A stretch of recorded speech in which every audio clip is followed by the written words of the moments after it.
Council, just a reminder before we go live, you have multiple participants that are live with you that are presenters for certain agenda items. So just FYI that they are live in the meeting right now. Thank you.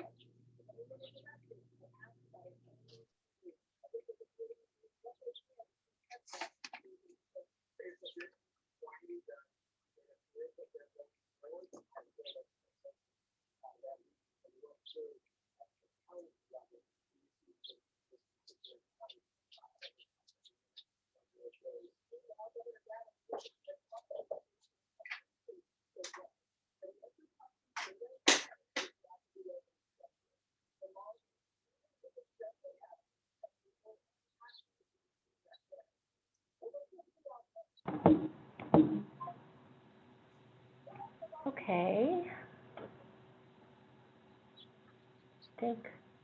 Where is Madam Mayor? I'm here. Can you hear me? Okay. Can you hear me all right? I can. Great.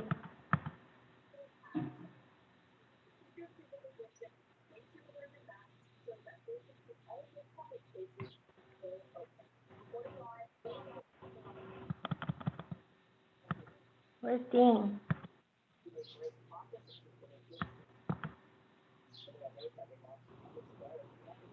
There he is. Okay, I think everybody's here. We're ready to record. Are you ready, Rita? Yep. Okay, everybody's ready, Madam Mayor. Okay, perfect. We will open back up our city council meeting for Monday, May 11th, 2020 into our open session. We will have our invocation this evening given by Father Gracie of Our Lady of Perpetual Help here in Bishop. And the Pledge of Allegiance will be led by Councilmember Schwartz. If everybody could please stand.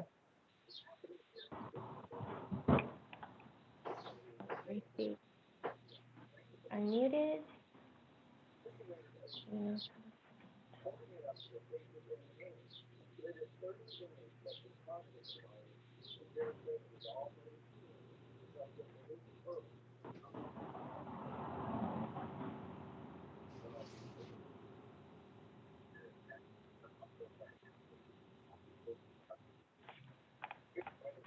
Are we waiting for me or for Father Gracie? Father Gracie, he's on here. He was.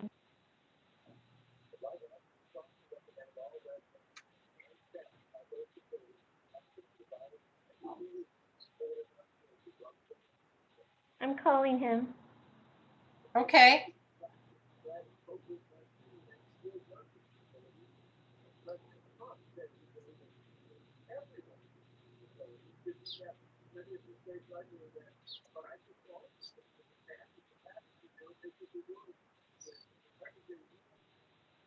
He was disconnected, I believe.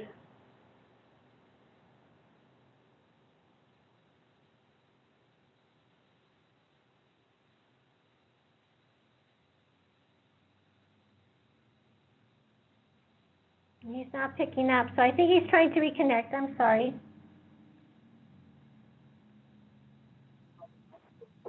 That's okay.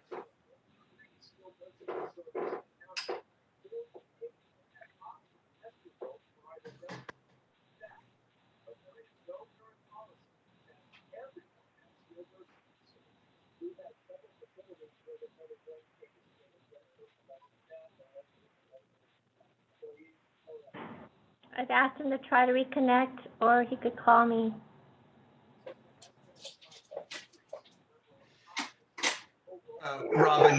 Robin, as an alternative, we could have somebody stand in and do it, perhaps Councilmember Costello or something, to just move the process along.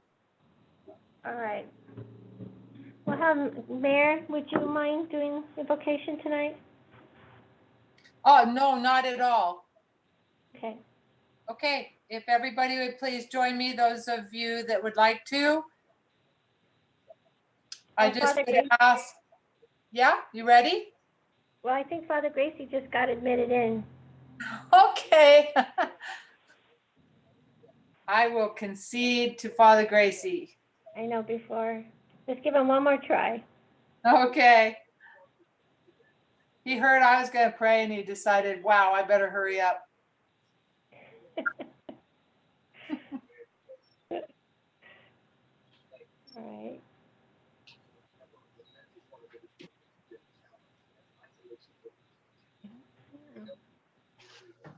There he is, right up there, up a little. Right under Laura. There you go. Father Gracie, are you part of the call now? I am. Oh, great. Yay. I'm ready for you. Okay, good. Have we already done the pledge? No, we'll do that after your invocation, Father Gracie. Okay, very good. In the name of the Father, Son, and Holy Spirit, amen. God, our loving Father, during this time of pandemic and isolation, fear and doubt can cause us to lose our direction and make us question your love and care for us. Make us aware of your presence in our lives always, and remove from our hearts all doubt and fear as you give us your strength and consolation.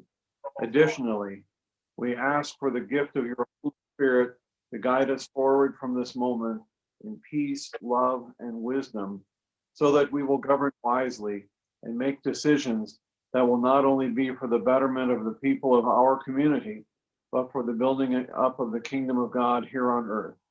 May God bless us now and always. We ask this in Jesus' most holy name, in the name of the Father, Son, and Holy Spirit. Amen. Amen. Thank you very much. And now Councilmember Schwartz, please. Pledge of Allegiance. I pledge allegiance to the flag of the United States of America and to the republic for which it stands, one nation, under God, indivisible, with liberty and justice for all. Thank you very much. Everybody may be seated. And may we have roll call, please, Robin? Councilmember Mahovey, Here. Councilmember Ellis, Here. Councilmember Schwartz, Here. Mayor Pro Tem Costello, Here. Mayor Smith. Here. Thank you. Then we'll move on to our period of time for public comment. And we have received several. I'd like to really thank people who have taken the time to send their comments to all of us via email. And we've been getting quite a few. There have been a couple that have actually asked to have their comments read during our meeting this evening. So if you would, please, Robin, I'm going to turn that back over to you. Okay, we can do that now. Should we just do isn't public comment for matters not calendared? I think. Yes, the majority- exactly. Okay. Not calendar. All right, I don't see anything. All my comments have been about item 15C. Oh, yeah, exactly. They So I do. have no new comments. Yeah, right. Thank you, Councilmember Mahovey. They are regarding an agenda item. You're right. Okay, thank you. And you'll let us know if we receive any comments during the meeting, right? Yes, Any further comments? right. Okay. And now reporting on actions taken in closed session. We do not have any actions to report. Direction was given to staff from our closed session. So we'll move on to item 11, which is proclamations. We have one proclamation this evening declaring May 2020 as Northern Inyo Healthcare District Month in the city of Bishop, as requested by Northern Inyo Healthcare District Interim Chief Executive Officer Kelly Davis. And we have, I believe we have Kelly Davis with us, along with Northern Inyo Healthcare District Board Chair Jean Turner.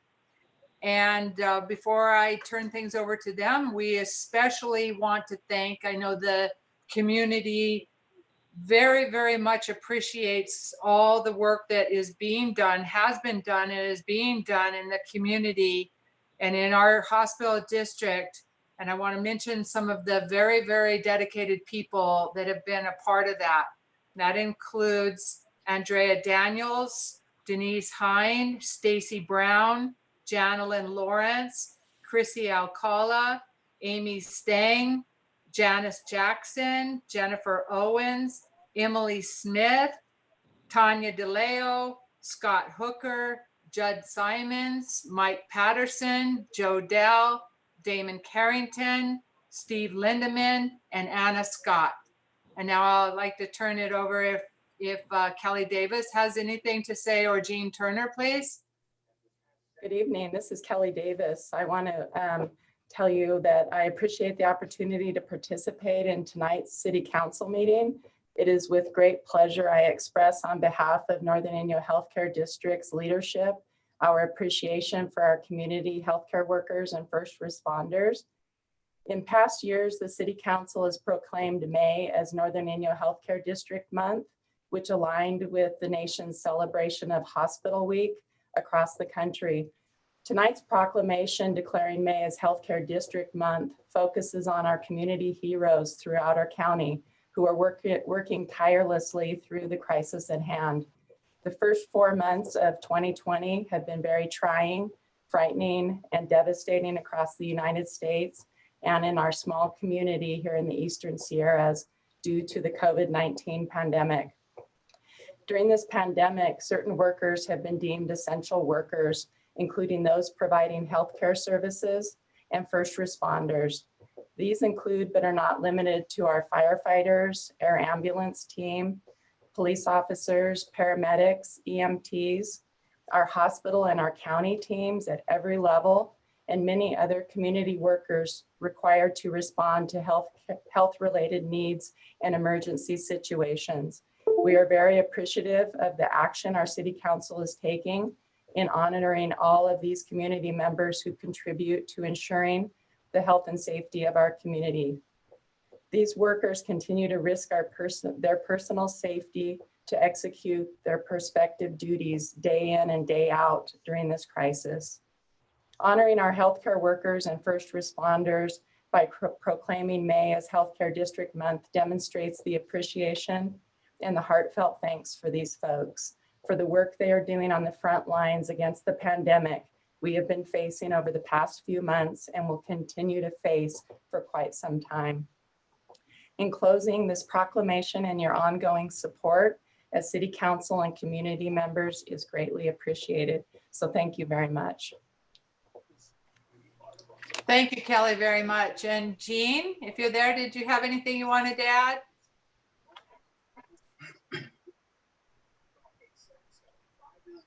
Okay, we're going to go ahead and read the proclamation then. If the council, Robin has it up on the screen here, up on her screen. Can everybody see the proclamation or have it in front of them? Yes. Okay, then I believe we are starting with Councilmember Costello, our Mayor Pro Tem Costello, please. Yes. Bishop City Council proclamation declaring May 2020 as Healthcare District Month. Whereas the global coronavirus pandemic has affected the lives of all of us living in the Eastern Sierra, and especially the city of Bishop and the town of Mammoth Lakes, which both reported deaths within the communities, and whereas the vital efforts of our dedicated first responders and healthcare workers to protect, educate, and aid the public during the ongoing pandemic should be acknowledged, and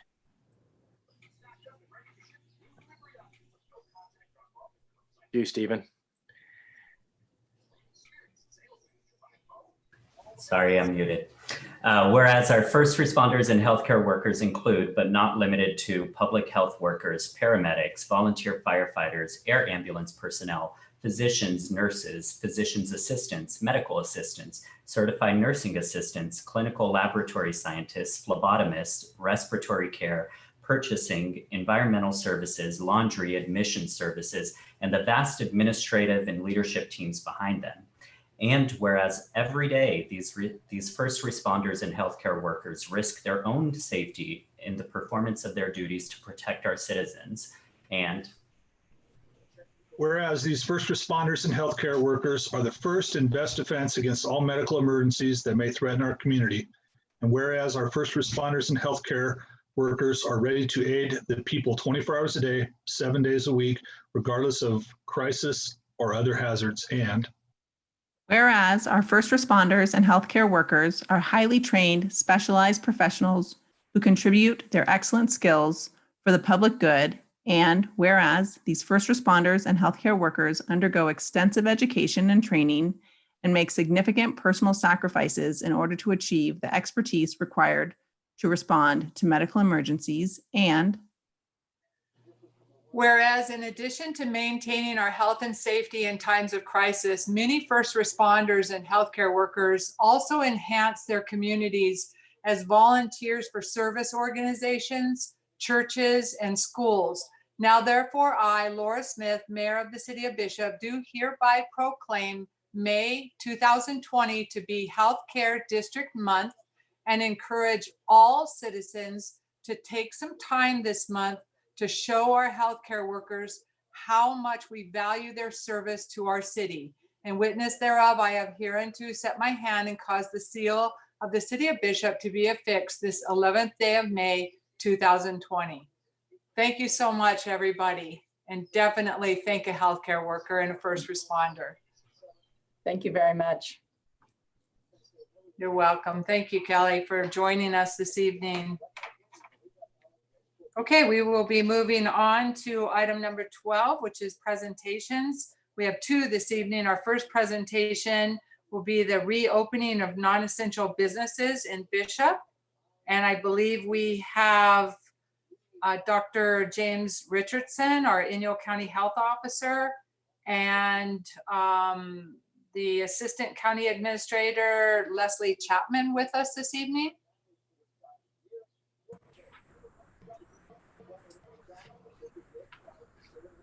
Robin, are you there? There's Leslie. Yeah, Leslie's here. Yay. And Anna Scott's going to be doing a presentation too. Okay. They might be trying to get the presentation up. Okay, if you're ready, I'll turn it over to you. I'm going to lead it off. I'm Dr. Richardson, Inyo County Health Officer, and I appreciate the opportunity to come and speak to the City Council. This evening, I'm going to give a brief overview of the novel coronavirus, and then I'm going to turn it over to Anna Scott, and she'll discuss the reopening strategy. As you all know, we're in a pandemic of this coronavirus known as COVID-19. Its official name is the SARS-CoV-2, and it was first identified in Wuhan, China in December of 2019. The symptoms that occur are mostly flu-like, and that's what makes it difficult to differentiate from the flu, with fever, coughing, fatigue, muscle aches, and sometimes difficulty breathing. Unique to this disease is also a sense of loss of smell and taste, which has been noted in several cases. The incubation period is from 2 to 14 days, average is about 5 days. The mode of transmission is usually by respiratory droplets, but it's also caused by air transmission. The respiratory droplets are usually precipitated by coughing, sneezing, or talking. And in comparison to the influenza, this COVID-19 is much more contagious. It is much likely to kill faster than influenza, and it spreads for many days without a person even having any symptoms. The case fatality rate is much higher with this COVID-19 than influenza. That's what makes this disease very threatening to the population of the United States and the world. What have we been doing since this disease cropped up in Inyo County? We've done a lot of containment exercises to try to drive the transmission rate down to 0. This has been a problem because many of the cases, it's been found that the patients do not have any symptoms and they're considered asymptomatic spreaders. So that prevents a problem during contact tracing. But in our county, we've done quite well compared to other counties. In our county, we've had 19 positive cases and 1 death. And it's been day 24 today since we've had our last case diagnosed with laboratory confirmation. Now, containment is a major factor for the last 6 to 8 weeks in our county. And if that fails, you go into what is called mitigation phase. We haven't really entered into mitigation per se, although we've done some activities around that element. We've done well in containment because we've driven the transmission rate down to 0.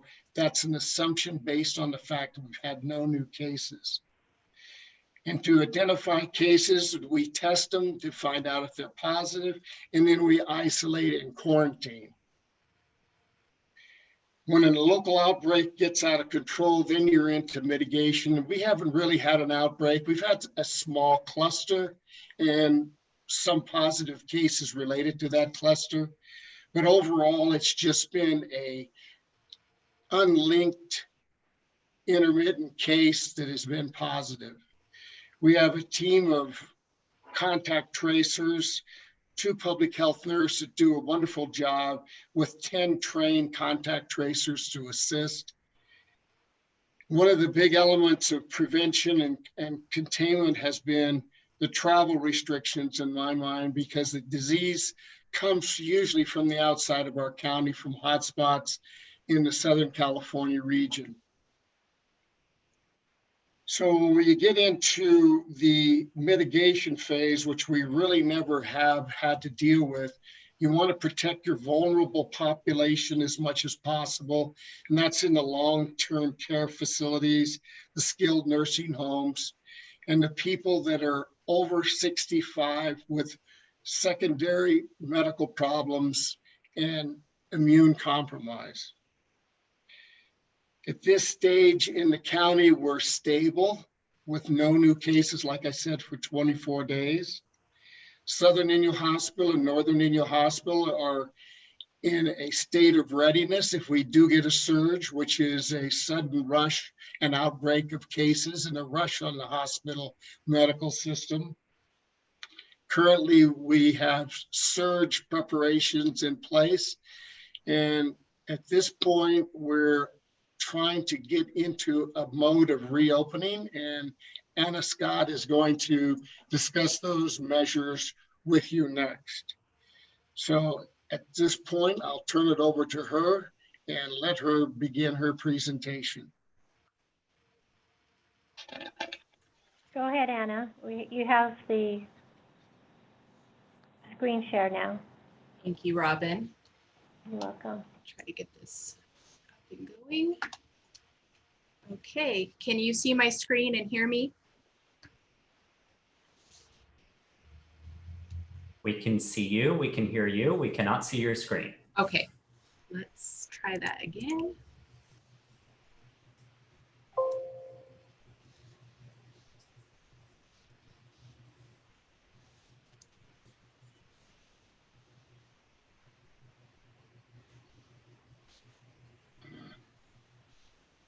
Okay, now we can see your screen.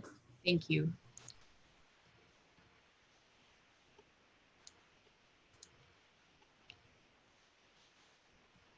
Okay, thank you for having us today. I'm going to go over just some brief information. The governor's office last week released some guidelines for moving into phase 2. We'll talk a little bit about those phases, but generally what we're looking at is how we're going to be able to move forward to open up additional businesses in Inyo County and in other counties throughout the state. So last week, we started to hear some early indications from the governor in some of his press conferences, as well as through information. I'm sorry, I'm working off of the wrong screen. Let me try this one more time.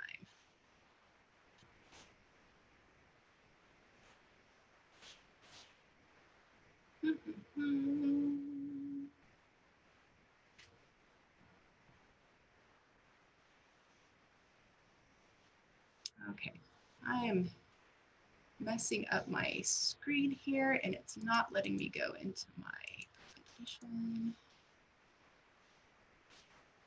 I'm going to try one more thing. I apologize for my technical difficulties.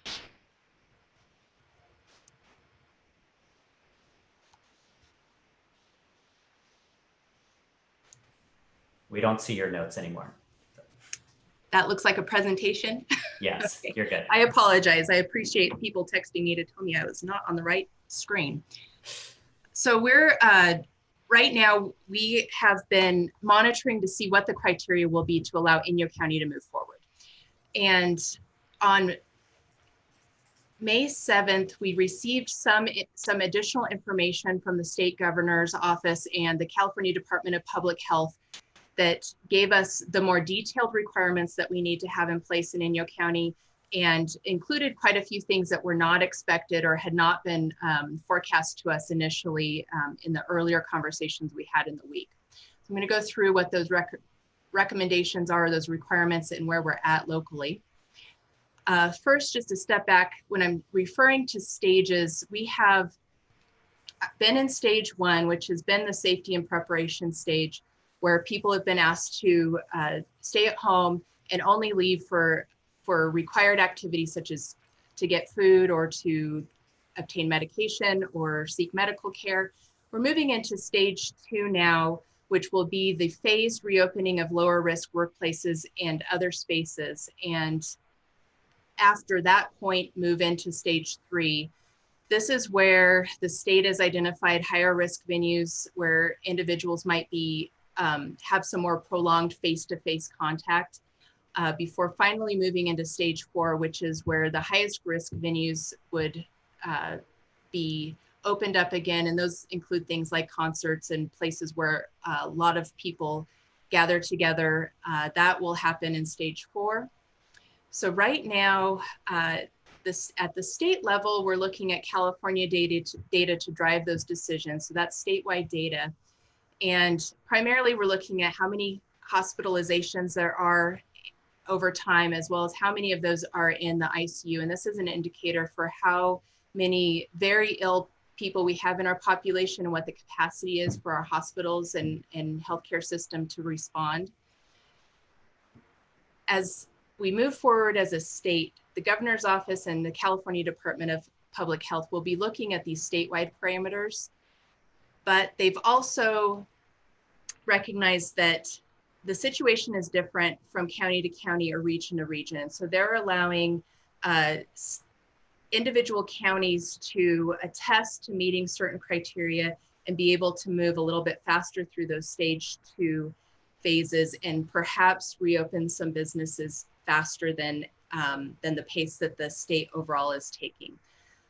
So under this first phase of stage 2, which was announced on Thursday and went into effect on Friday, this is the statewide change to the state health officer's orders that allows for some additional retail to open up with curbside delivery, also allows manufacturing and logistics for those types of businesses that weren't included under the critical infrastructure definitions from the federal government, were able to reopen.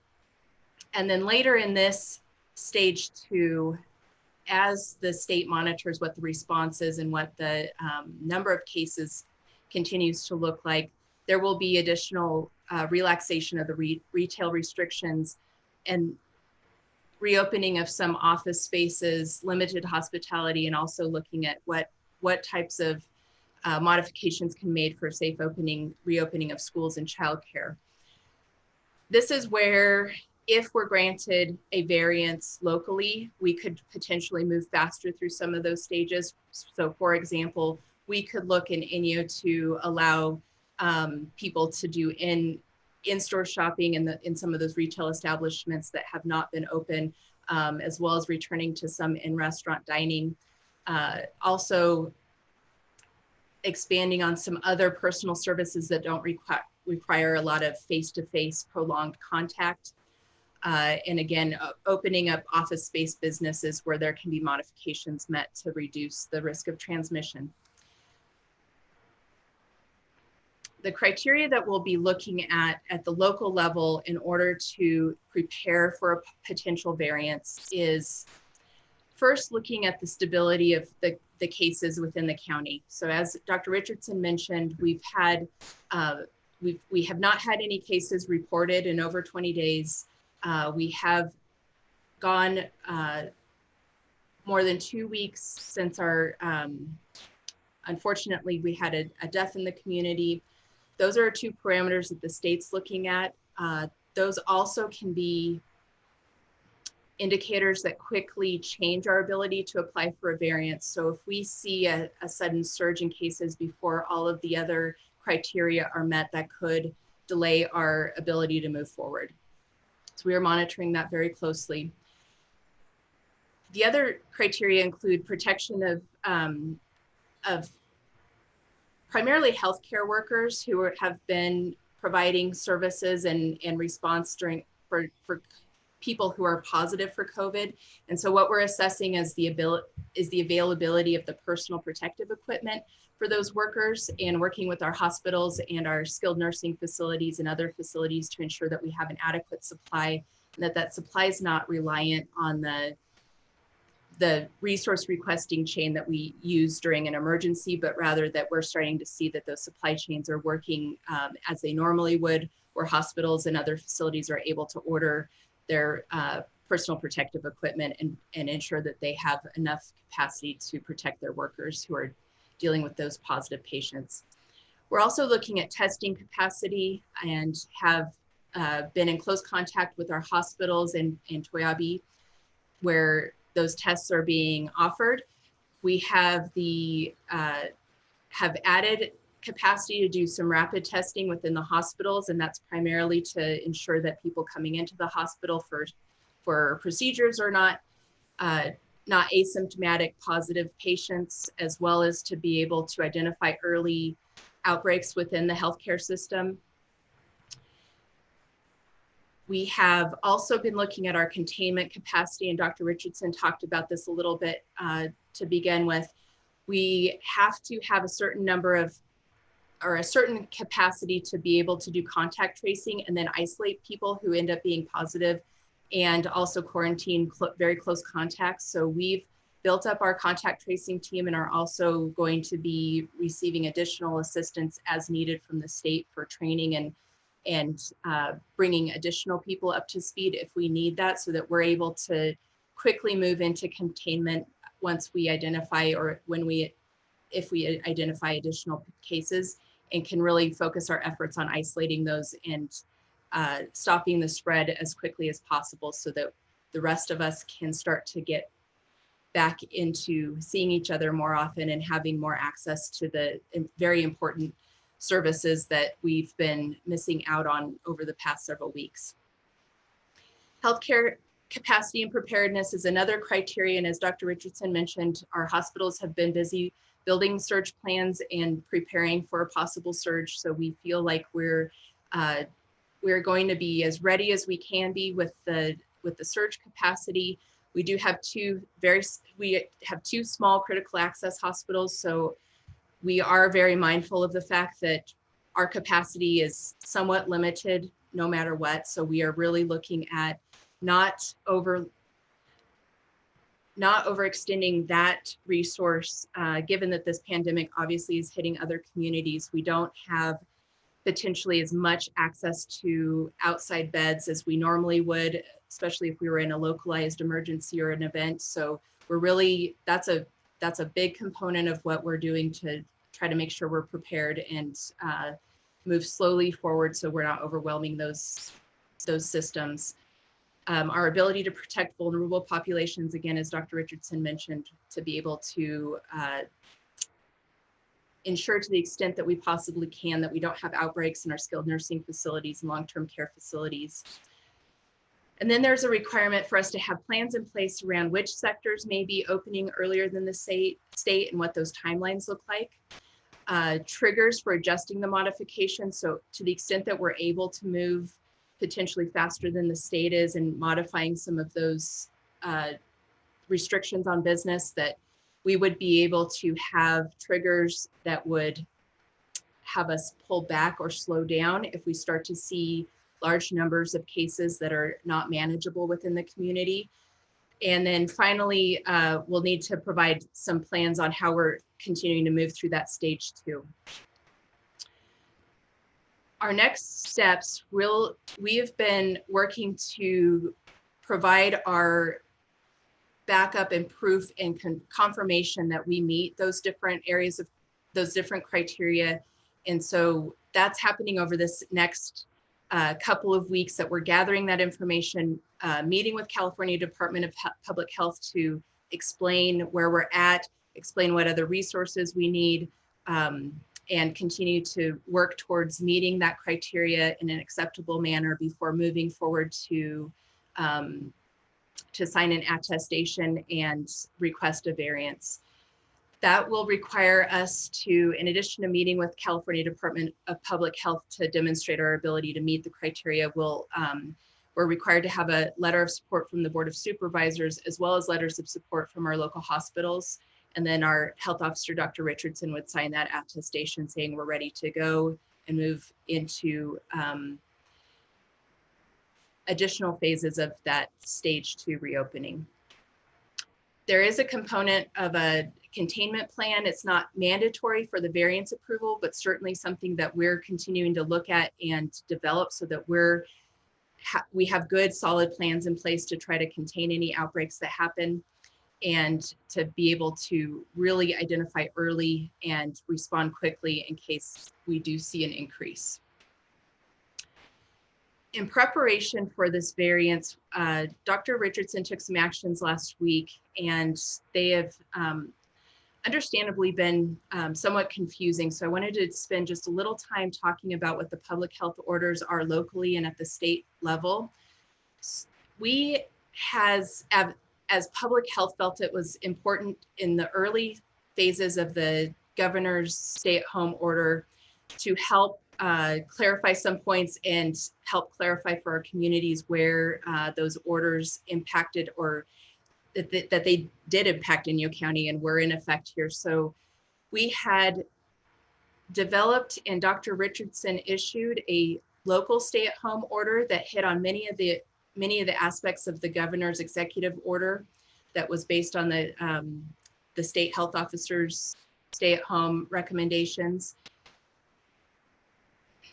Given that as we move into the next stages of the reopening plan, we expect that the governor's office is going to continue to modify the stay-at-home orders at the state level.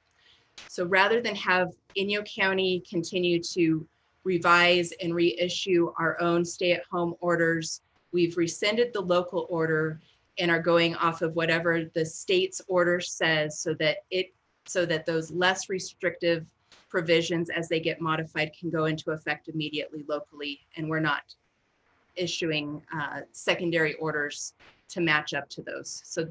So there are still stay-at-home orders in effect at the state level that still apply. We've just rescinded the local orders that clarify those, and we'll continue to follow those state orders. We also had modified the self-isolation and quarantine orders, and these are for individuals who are diagnosed as positive in their close contacts. There were some updated standards as far as how long someone should be isolated before they're able to return to work or taken out of isolation. So we revised those and reissued those on Friday to reflect that change, and maintained the orders that prohibit the short-term rentals and universal masking at residential facilities. Again, because our biggest threat is having people from outside of our area that are still in areas that are experiencing widespread transmission coming to the area and overwhelming our local infrastructure. So that those are still in place at this time, and we're continuing to monitor those on an ongoing basis, and really recognizing that one, people are visiting the area regardless of what the state orders say, and we want them to be able to do that safely, but also not pulling back on that, given that the state orders are still in place that prohibit non-essential travel, that we not open up short-term rentals fully right away to bring so many people into the area and bring greater risk to the area. And then there was also an order issued for universal masking, and this replaced the recommendation for universal masking that had been in place for a couple of weeks, and clarified for some requests, especially to clarify what the expectations were that masking universal face covering order went into effect last week as well. So just a reminder that the state stay-at-home order remains in place. We are continuing our preparation of our local variants so that we can move forward. And I'm going to turn this over to Leslie, because she's going to talk a little bit about where we have, where she's in particular been working with the local business sector, and some of the supports that are available to our local businesses. Good evening, everyone. It's good to be here. So I'm Leslie Chapman. I'm the Assistant CAO, and I'm also the business liaison on the Unified Command team. And so as part of that, I have been in charge of putting together the local business task force. And what that is that's about 7 people from different industries that are business people throughout the community. And when we first started out, we thought that we were going to be writing plans about which businesses were going to open first. And then we thought we were going to develop plans to open safely. And as things began to unfold at the state level, we realized that the governor was going to do all of that for us, the governor and the California Department of Public Health. And so we started focusing our efforts in on tracking all the changes that happen extremely quickly, and sometimes not as quickly as you want them to. And it became more of an information sharing group. So what we're trying to do at this point is figure out how to get out new information quickly to all of our businesses. But then also the task force is an opportunity for us, the county, to listen to what businesses need and try to help them get what they need. For example, one thing that we heard in our last meeting was that they were still having a lot of difficulty getting supplies. And our daycare provider actually said that even if she was allowed to open up by the government, she wouldn't open because she couldn't get the right kind of cleaning supplies that she needed. And so we met with our Unified Command and our operations person. This is not my presentation that's up, but our operations person has been looking into different supply chains that our businesses might be able to tap into. And so the other thing was the information, just a lack of information and a lot of misunderstanding and confusion about where we are in the opening process. And so what we've done is we're going to, starting Wednesday at 3 o'clock, we're going to start having weekly workshops. All of our businesses will have the opportunity to log in, listen to a presentation, email questions, and we'll also try to take some real-time questions for as much time as we have. And one of the things that we really want to be able to share with people is the safe opening plans. There's a couple of reasons for that. We feel like at this point, we really need to zero in on our local businesses and our tourism industry. We know that the LA, Kern County, San Bernardino, some of the other of our neighbors still have relatively high levels of new COVID cases.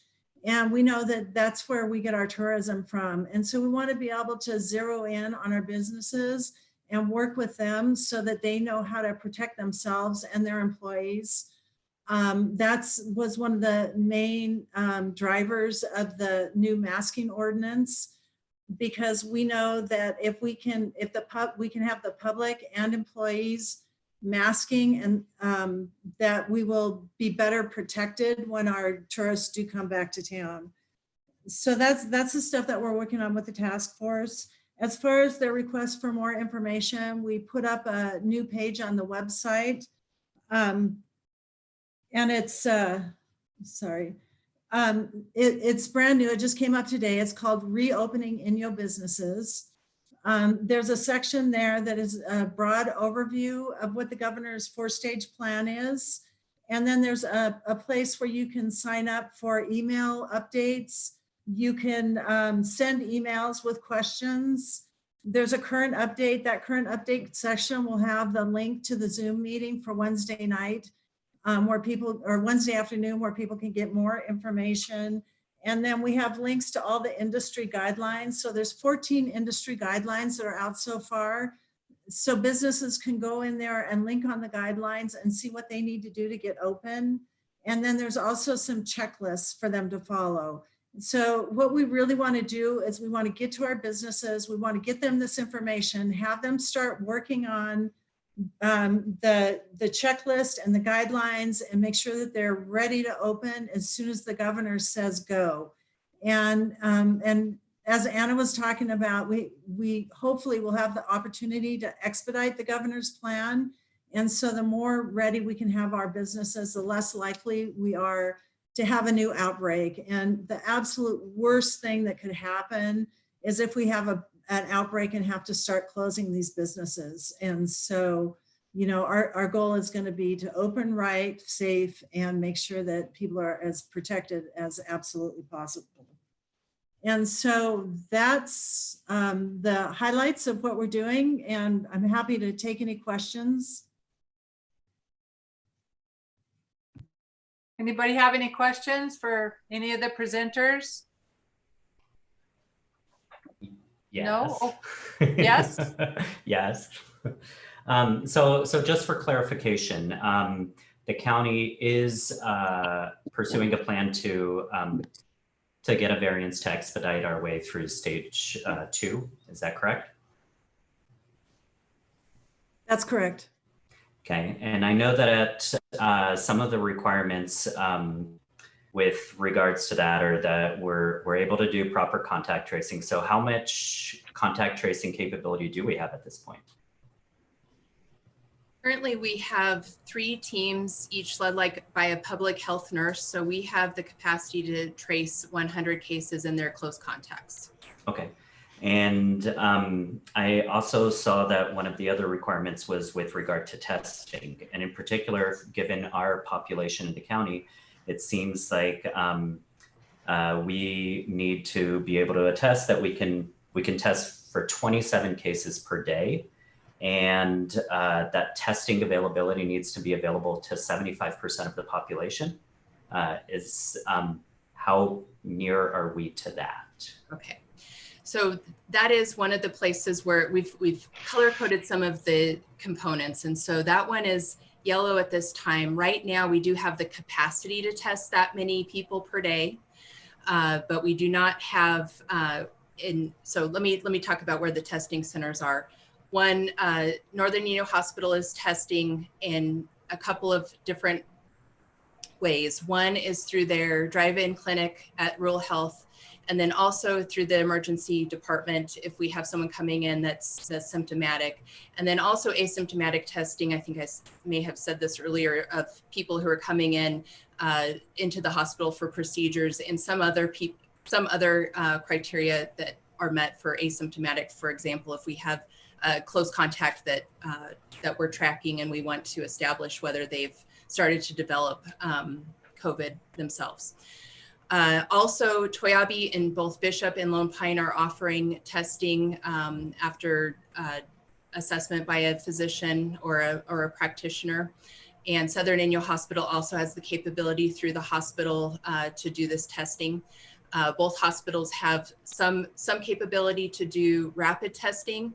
We would very much like to get to the place where all of our testing is rapid and we get results within a day or quicker.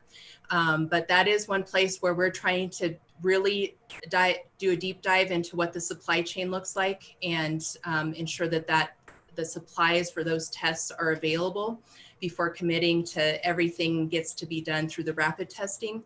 We do have, we had some early challenges with the testing supplies for the traditional type of testing, the nasal pharyngeal swabs. Those get sent out to LabCorp, our commercial laboratory, and take a couple of days to get results back. The supply chain for that has improved significantly, and we've received the testing supplies that we need both from the state and also are starting to see that those are opening up through their normal supply chains as well. So we do have the capacity to test that many. We haven't been testing that many because we've mainly been focusing on symptomatic patients, but are starting to have more capacity to test certain people that are asymptomatic as well. Okay.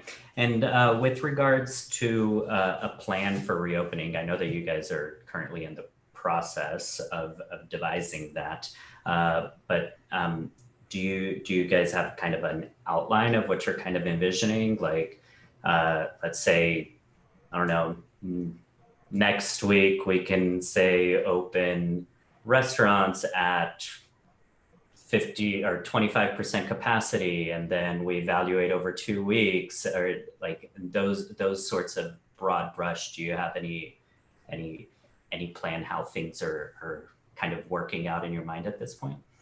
So we're following the governor's 4-phase plan. And so what he says is that as of right now, certain retailers can be open. Sorry, let me get to my manufacturing and logistics. And then if we're able to expedite, or even if not, then the next round will be more relaxed retail restrictions. Retail restrictions are curbside pickup. And then they'll reopen schools, childcare, offices, and limited personal services. And so it's a little bit on the vague side, but really it's the governor's plan, and that is what we are following. Which also creates the need to get the information out there quickly as we get it. And I'll add, and I think to your question, that locally we'll need to have a plan. If we have a variance granted, we will have to have that plan in place locally. So that is under development. We don't have enough detail to share with you tonight, but would be willing to come back and share more details about that as it's developed, partially because some of the guidance that's being sent out by the state gets updated daily, and we want to make sure that we're not coming up with a guidance that's going to be very much in conflict with what the state's putting out. So we are monitoring, and things like Leslie just mentioned, expanding on the retail capacity, opening up restaurants to in-restaurant dining would be things that we're looking at, as well as some of those limited personal services. But we would have to have some criteria in place to be able to move somewhat slowly so that we could identify outbreaks quickly and get them contained, and would have to kind of move still through phases to do so. So are there any measures that you can see businesses that they could take that would help with expediting this process? I'm thinking in particular, if you're if you have a restaurant and then somebody 3 days later that went to that restaurant tested positive, in contacting everybody who went to that restaurant during that day, that seems like something that even business owners could help with to get us to a point where we can open services and like at a faster pace than the state. Because the reality is, like, yes, we're dependent on tourism from LA, but what happens then, like, what is the metrics in LA and SF are completely different than ours. So we are unique in that regard. So are there things that you think that businesses can do to help to like, if they say, like, we're gonna start doing this, when we can open, we're gonna start doing this immediately type of stuff? On the California COVID-19.ca.gov, there's guidelines and checklists there. So one thing that businesses can do is to get busy working on those checklists and making sure that they are safe and ready to open. We are following the governor's guidelines. I think that counties are allowed to open more slowly and have more restrictions, but not less restrictions. Leslie, one question I have that has been a source of some confusion is, why were certain businesses deemed essential and other businesses deemed, not essential? And when we move towards reopening, some of the businesses that have been deemed essential, are they going to be held to the same guidelines that the non-essential businesses will have to have in place in order to reopen? Yes, they will be held to the same guidelines. Now, essential businesses, I think that was kind of an unfortunate name because all of our businesses are essential, right?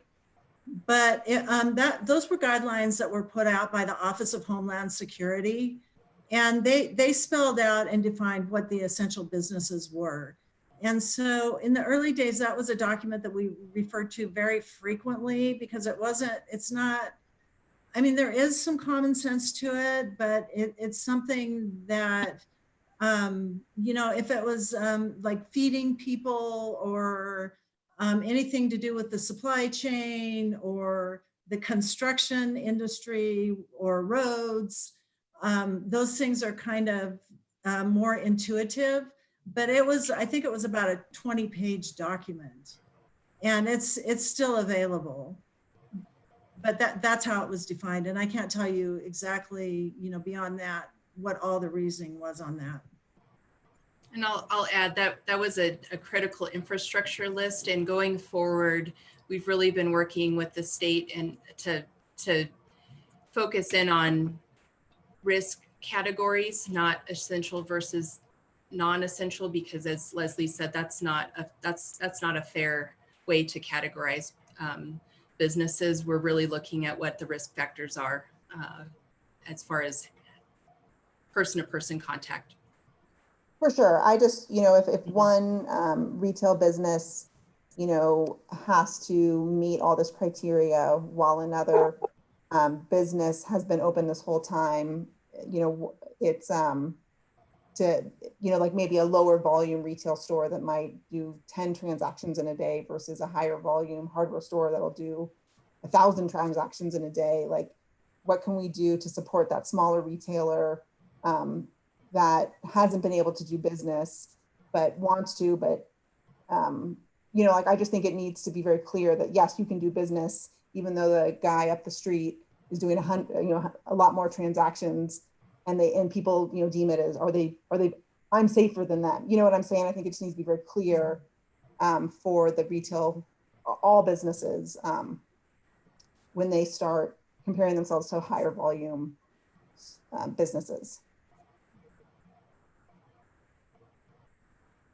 Yeah, they're all the same checklists. They cover all the industries. Everyone will be held to that standard. I think that one of the things about the task force is that we have one large essential business represented on that task force. And it's been a great addition because they have a lot of experiences and they have a lot of lessons learned. And so that gives us some knowledge that we can share with our smaller businesses so that they don't have to make those same mistakes.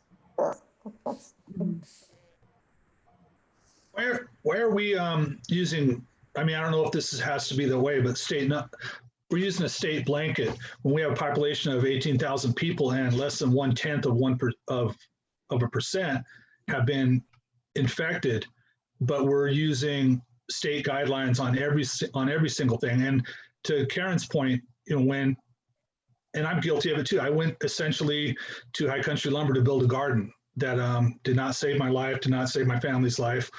But as another small business, I feel kind of, you do feel for them. They're trying to stay afloat. Their employees are trying to stay afloat. But to a business that does 20 customers a day, if those 20 customers have face masks on, the employees have face masks on, they wipe down their business probably easier than, say, a business that's doing 1,000 transactions a day can do. The numbers don't stay the same or add up to. Yeah, I don't disagree with you. Oops, I'm sorry. You done? I don't disagree with you on that at all. But the governor's orders are law, and so we have to follow those. And we can go, like I said earlier, we can go more restrictive than that, which we certainly are not going to do. But we can't go less restrictive. And that's why we're really focusing hard on the variance and try to meet all the qualifications for the variance, because that's going to be our ticket to be able to use the data and the criteria that we know is here, because we're smaller and we just don't have the numbers that the big cities do. And we'll be able to move more quickly if we can meet those. But the other side of that is we're also a big tourist hub, and the tourists are going to come from the LA area. And if you look at that COVID map, there's a big, huge red dot right there, which means that the possibility of them bringing the disease up here with them is pretty good. So, you know, we do have to be careful and make sure that all the precautions are in place before we start to open.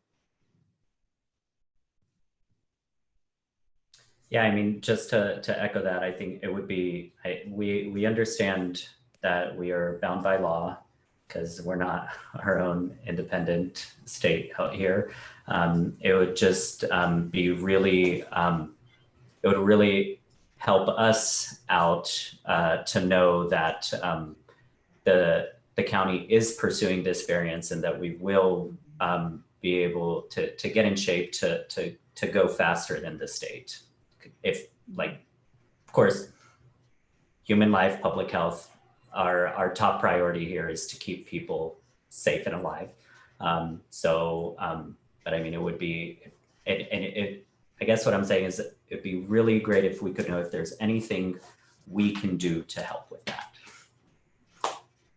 Thank you. Yeah, absolutely. Well, it's been a great discussion, and unless anybody has anything else, I wish, you know, that's all we had to talk about tonight, but we have a whole agenda in front of us. So thank you so much, Inyo County, for joining us and all the great information. Unless anybody has anything else. All righty. Thank you very much. We're going to go ahead and move on. Thank you. Okay, we will move on to, we have a second presentation this evening by to discuss municipal tax options. A presentation will be given by Mark E. Mandel of Mandel Municipal Counseling. Hi, can you hear me okay? Yep, I can hear you. Okay, great. I was asked to speak to you today to present options for raising additional revenue for the city. In doing this presentation, what I was looking for was revenue mechanisms that would generate substantial funding for municipal operations. So that means that I'm not including in this presentation things like service charges, where you are limited to charging for your costs providing specific services. Things like assessments against real property, which are used largely to fund specific improvements, or things like development impact fees, which are related to new development. Identified 4 different options which could work for the city or would be available to the city. One is transactions and use tax, one is a parcel tax, one is a utility users tax, and one is a transient occupancy tax. Now, these are all taxes under state law. So what that means, they do require voter approval. If you were to do a tax which creates unrestricted revenue for your general fund, that would require a majority vote of the voters. So that's 50% plus 1. If you limit the use of the tax in any way, then it becomes a special tax, and that requires a 2/3 vote of the voters. Next election coming up is going to be on November 3rd. That's the presidential election. And the deadline for putting taxes onto that ballot is August 7th of this year. And in order to get something onto the ballot, you would need to pass a resolution which asks the county to consolidate your item onto the ballot. And that would need to include also the ordinance which describes all the details of how your tax would work. For a special tax, I'm sorry, that is actually wrong. For a general tax measure, you would need to approve the measure, but you would need to approve putting the measure on the ballot by a 2/3 vote. For a special tax, you would need to have a normal majority vote. First option is a transactions and use tax. These are called usually a local sales tax or sometimes a district tax. And this is different from the 1% Bradley Burns tax that you already are receiving from the state. That's something that every city in the state has. You essentially have no flexibility with respect to it. You get your 1%. Then for an additional tax on top of that, it would not be technically a sales tax, it would be a transactions and use tax. There is no transaction and use tax in place right now in the city of Bishop, but Inyo County does currently impose a 0.5% transactions and use tax, both in unincorporated portions of the county and in the city. And then 30% of its proceeds from that tax are paid over contractually to the city of Bishop. Transaction and use tax is administered by the state. It's usually paid along with the normal sales tax or the normal use tax. You have no flexibility with respect to what it does or doesn't apply to. That's all governed by state law. So for example, it wouldn't be possible to exempt certain types of sales that aren't exempted under state law, nor could you tax sales that are exempted. And so this would apply to sales that occur in the city of Bishop. It would also apply to certain internet and mail order sales where the merchandise is shipped to Bishop, even if the merchant is out of state. And essentially all of the sales tax exemptions, things like foods, drugs, merchandise for resale, they also apply to a TUT. So for most purposes, it pretty much just tracks the sales tax. If you were to impose a 0.5% TUT, that would essentially bump up the sales tax effective by a 0.5%. The one exception is that motor vehicles are treated differently for a TUT than they are for the sales tax. When a motor vehicle is purchased, the TUT applies not based on where you buy the car, but where the vehicle is going to be registered. So if you have a TUT in place, a Bishop resident would pay the Bishop TUT on any car that they're going to be buying to register in Bishop, even if they go outside the city to buy it. And likewise, if you have any dealerships in your city, that dealership would only charge the tax to folks who are buying a car for sale, for registration in Bishop. If somebody from outside the city came to buy a car, they would not have to pay your tax. The rate can be at any amount up to 1.5%. It can only be in increments of 1/8%, though usually it's done in quarter-cent increments. This can be done either as a general tax or a special tax. Now, in 2017, 2018, the 1% Bradley Burns tax generated $1.9 million for Bishop. So if your economic activity were going to be the same as in 17, 18, you could expect that a transactions and use tax for 1% would generate roughly that amount. 1/4% would generate around $500,000. However, that assumes that all the economic activity is the same as it was in 2017. And at least in the short run, that's probably not likely because of COVID. I did a look at what TUT rates are effective in other nearby communities and communities that seemed somewhat similar. You, of course, as you know, are kind of an unusual city, so it's hard to exactly find comparables. Right now, unincorporated Mono has no TUT. Mammoth has a 0.5% TUT.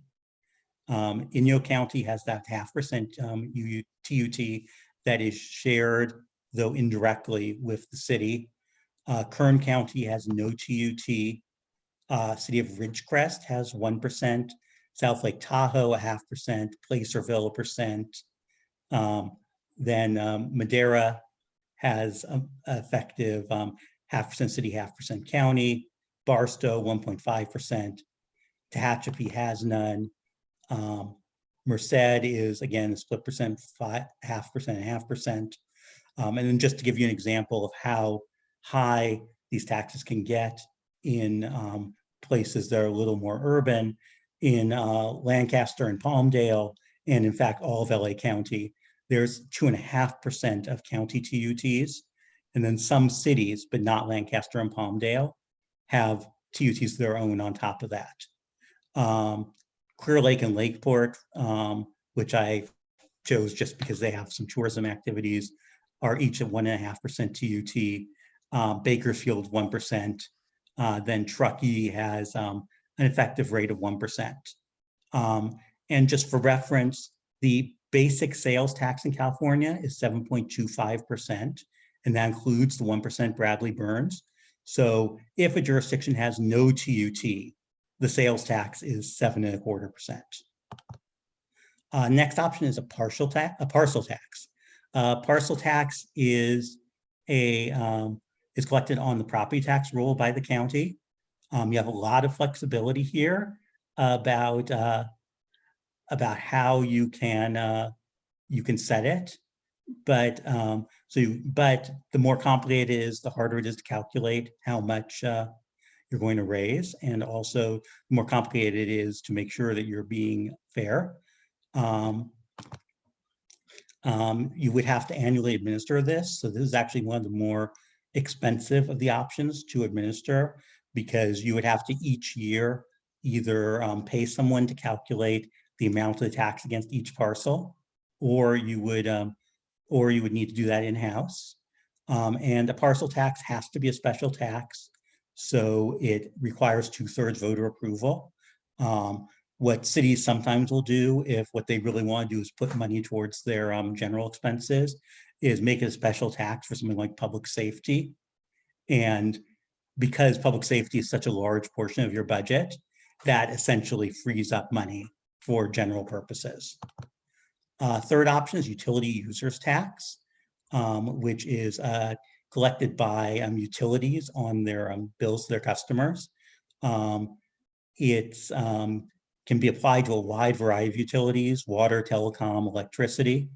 The rates are stated as a percentage of utility charges. And it's usually general tax, requiring 50% vote, but can be a special tax. Now, these are really common in other parts of the state. California, 157 cities and 4 counties have a utilities users tax, generally on electricity, gas, and telephone, though some also apply it to cable TV and water, and a few to sewer and refuse. They are not common out in your part of the world.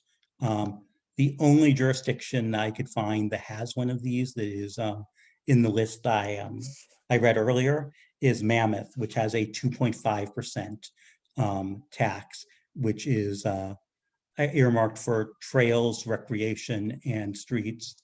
They received $900,000 from that tax.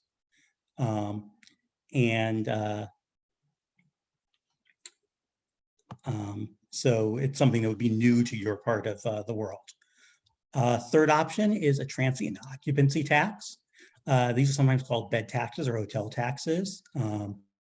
You have one of these in place. It's actually your largest source of general fund revenue. It's stated as a percentage of rents and collected by hotels from guests who are staying less than 30 days. Your current rate is 12%, and that raised approximately $2.8 million in FY 2017, and was 42.24% of your general fund revenue. What that means is, with the room revenue that was being generated in 2017-18, each percent of tax equaled about $232,000 in revenue. So if hotel sales are going to be the same in the future, then that would be what you'd expect to get from an additional percent. In the short run, of course, you would be receiving less.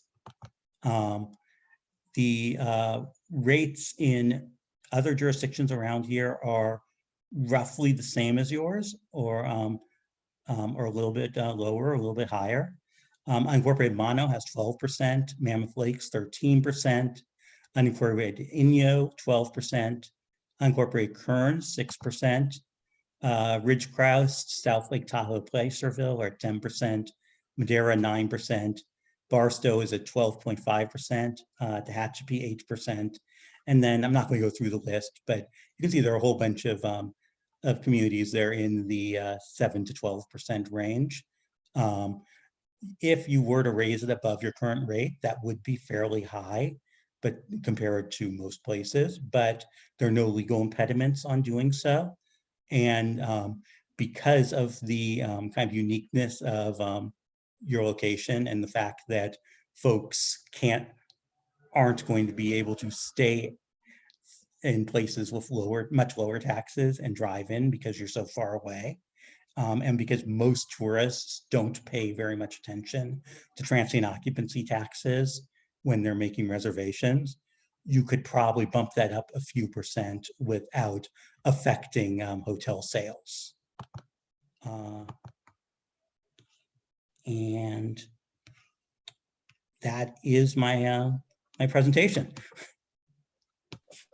Okay, thank you very much. Thank you. At this And I point, guess my recommendation would actually be, I know that council probably has some questions regarding, you know, what we would maybe want to do, not do. We have an upcoming budget finance workshop that Mr. Phillips wants to put together with the council by the end of this month. And so we can definitely discuss these ideas at that time, if that works for everybody. What do you think? We can do that. I just had one quick question about your presentation, though. Sure. You said that the TUT, the maximum value was 1.5%. And then you showed that Lancaster Palmdale has 2.5. Yes. The limit in state law is that the maximum rate that can be applied within any jurisdiction by all of the overlapping agencies is 2%. So in your case, 0.5% of that 2% is taken up by the Inyo County tax. So you have 1.5% of the cap remaining. In LA County, they got special dispensation from the state to have taxes that exceeded the limit. Okay. They're special. Yeah. Mr. Mandel, thank you so much. Thank you. Really good information. Thank you. I love your background picture, by the way. Oh, thanks. Yeah. Okay, we'll move on then to our department head reports, and we'll start with, do we have Fire Chief Joe Dell with us this evening?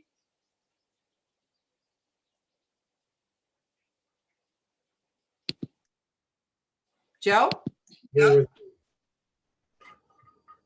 Yay, there's Joe. Just fresh back from South Lake Road, where we had a ejection rollover accident. It was a couple critical patients. So. Oh. Yes. So I just walked right in. I saw the end of that tax presentation. As far as department reports, the fire department is still really heavily involved in the EOC and helping with the logistics of the COVID-19 emergency.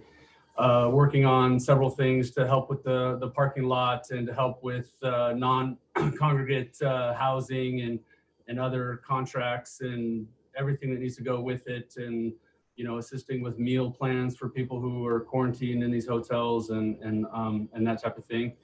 One of the most biggest focuses is the reopening of the county. And of course, we're taking it very carefully and under the governor's guidance. And I think we sometimes forget that it's time to be we still need to be vigilant because we're seeing cases pop up and the probability of getting COVID as we started opening things up is still high. On a great note, our EMT class finished. We now have 5 new EMTs. They have to still take the National Registry test, but I'm confident in all their abilities. And then there's also 3 EMTs from the class that are looking to join the fire department now that the class is over. So we're excited about their accomplishment. It is a really big deal. They all took the class seriously and learned a lot. Some of the feedback from the instructors was this is one of the best classes that they've had in recent years because everybody was so engaged.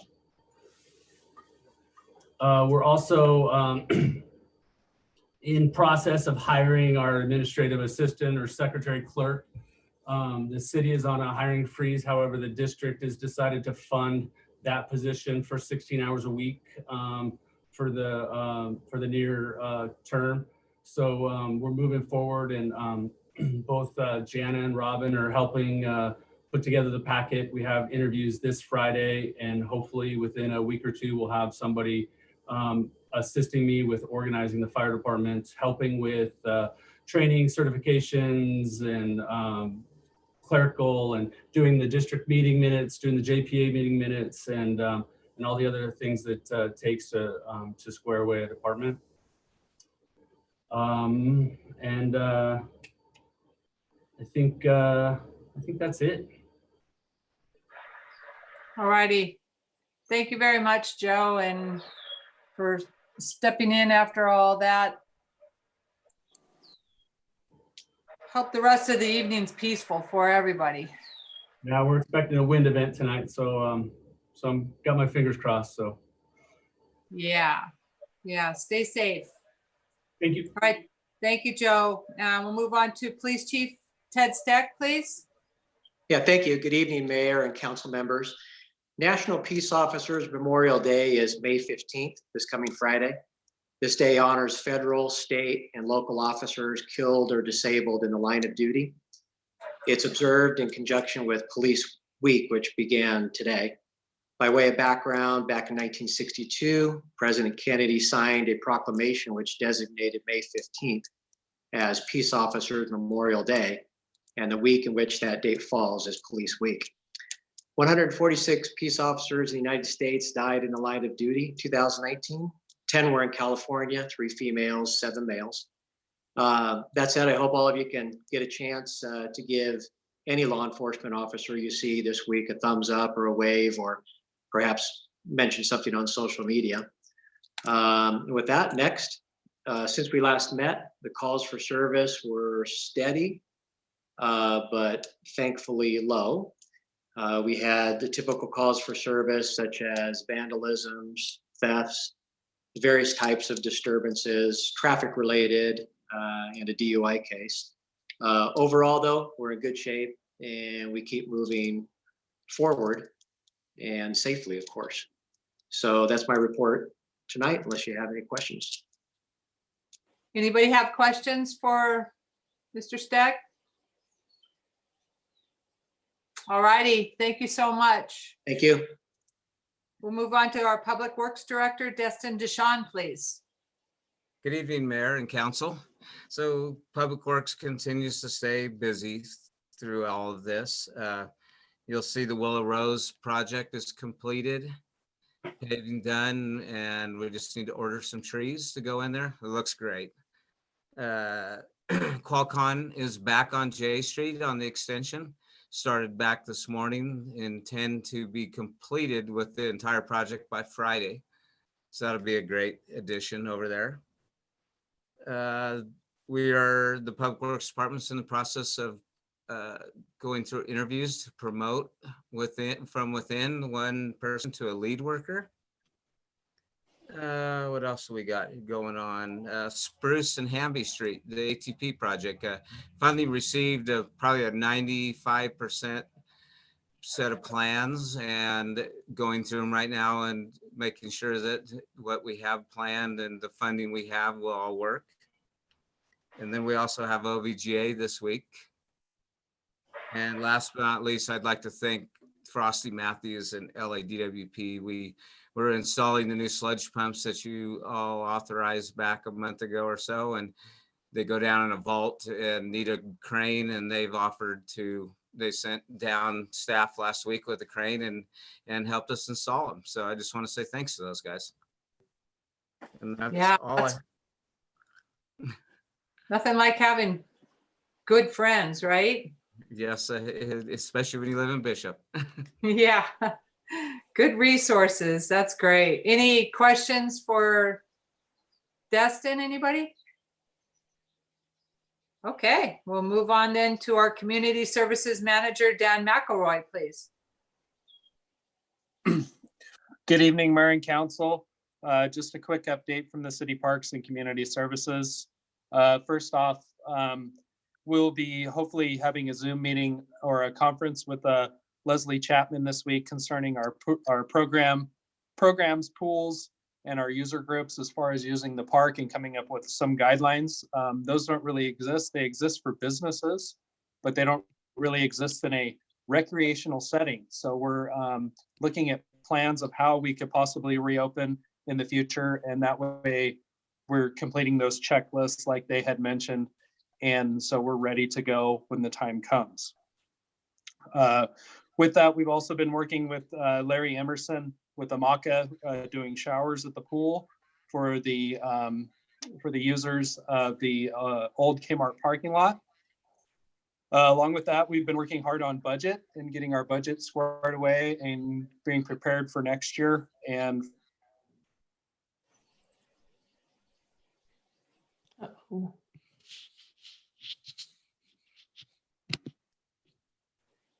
Uh-oh.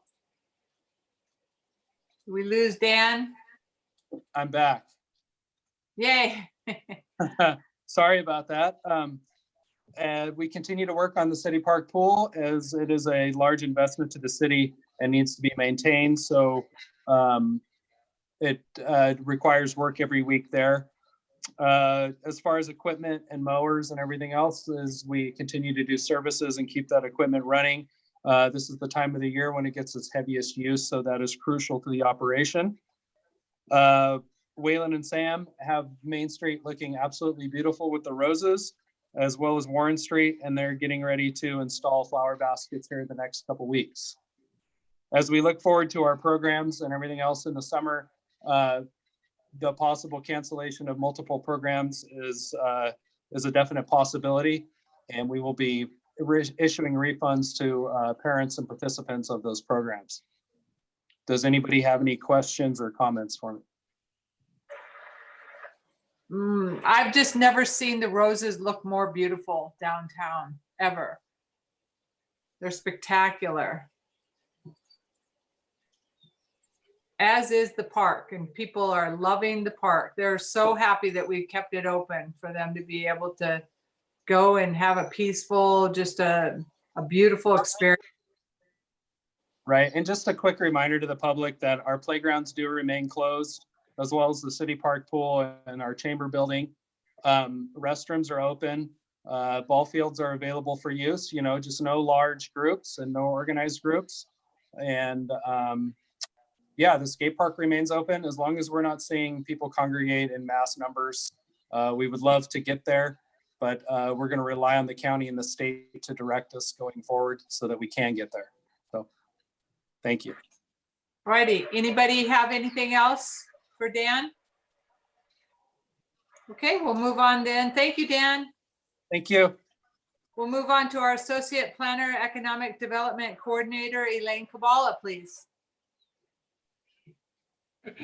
Thank you, Madam Mayor. Before I get started, I just want to make sure you guys can hear me. I can hear you. Okay, good, because it's been breaking up a little bit for me. So I just wanted to make sure everyone can hear me. So good evening, Madam Mayor. Good evening, Council. So nice to see everyone. I have a couple of brief updates for the evening. My first update was just to say that I've been participating on the Inyo County Business Task Force. And I think Leslie did a really good job of discussing all of the protocols and the policies that Union County is putting in place that all of our businesses are, going to need to follow. I do want to thank Union County and Leslie Chapman in particular for just the really wonderful logistics and organizations they've put together to promote our businesses, because this is so unprecedented and so necessary. And I really appreciate how organized this has all been and well thought out. I won't reiterate anything that Leslie said for the most part, but I do want to say that Inyo County will be hosting these webinars for local businesses starting this Wednesday, May 13th at 3 p.m. And those webinars are available through Inyo County's website. And I just would like to say that through participating in this task force, it has been so valuable to hear the experiences of different businesses, to get this up-to-date information from the county about what the protocols will be from the state. And so I do really trust that these webinars that will be held weekly are going to be useful for businesses in developing strategies to reopen and get back on their feet. So just want to encourage our businesses to participate in those. And again, those are hosted online. Inyo County has a website set up specifically to provide guidance for businesses, and I encourage everyone to look at that. The other thing I would like to say is I know there's been a little bit of concern about the Kmart parking lot since its closure. Public Works and the Planning Department have set out a notice to the contacts we have for the building owners and leaseholders and the property owners that they need to pay attention and maintain those. And we are in contact with them to make sure that those properties will be maintained until those businesses are filled. The only thing I have to add in conclusion is that we've received several grants in the last year for addressing, these issues of critical concern that we've been talking about for the last couple of years, such as rezoning and filling vacant buildings. And those grants are going to continue, sort of despite the disruption due to COVID-19, and we'll be kicking off those processes this summer, reaching out to the public and reaching out to business owners to talk about continuing revitalization of our downtown. That's all I have to report this evening, but I welcome any questions you have. Thank you. Okay, thank you, Elaine. Anybody have anything for Elaine? No, all righty. Thank you very much. We'll move on finally to our city administrator, Mr. Ron Phillips, please. Thank you, Madam Mayor, members of the council. We appreciate all that you're doing. I want to express my appreciation and gratitude to all the city staff for the great work they're doing under difficult circumstances these days. I have heard stories about some in counties where people immediately took advantage of the federal government's 2-week time off and sometimes gave reasons that weren't valid related to COVID, and their staffs have been down to half or fewer because of that. We've had no instances at all of anyone taking advantage of those options, and I just appreciate everyone's commitment to doing the work that needs to be done and showing up and being here. We've been very involved the last 2 weeks in the budgeting process. Jenny Rodriguez put together all the budget documents for each department. Those went out last Monday, a week ago today, and the department heads and their staffs have worked on their budget documents and turned those in Friday and today. And so there's been a lot of hard work going on getting all that information together, and we'll be pulling it together and sharing it with you over the next 2 weeks, preparing for our budget workshop on the 26th, the day after Memorial Day. I also like to mention that You heard three of the members of the Emergency Operating Board speak tonight, Dr. Richardson, Anna Scott, and Leslie Chapman. Joe Dell is in charge of logistics for that group and has been working hard on acquiring all the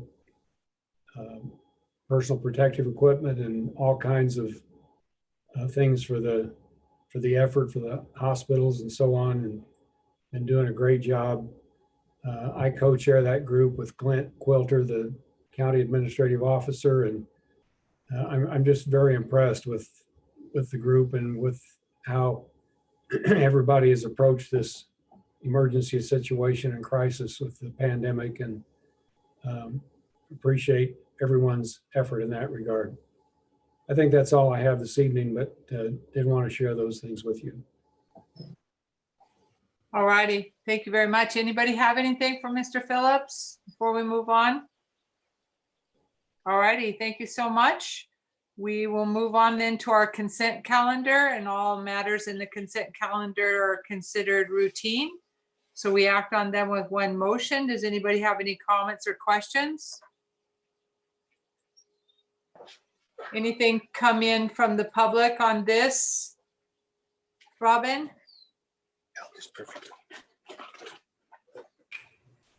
No. No? Okay. I'll move that we approve the consent calendar as is. I'll second that. Who was that? Was that Councilmember Ellis? Costello. Costello, thank you. Okay, may we have the vote, please, Robin? Councilmember Mahovey? Yes. Councilmember Ellis? Yes. Councilmember Schwartz? Yes. Mayor Pro Tem Costello? Yes. Mayor Smith? Yes. Thank you. Motion passes 5-0. Okay, thank you. On to new business. Item number A is a resolution declaring the existence of a fiscal emergency. I believe we're going to, is it Mr. Phillips or to Mr. Pucci?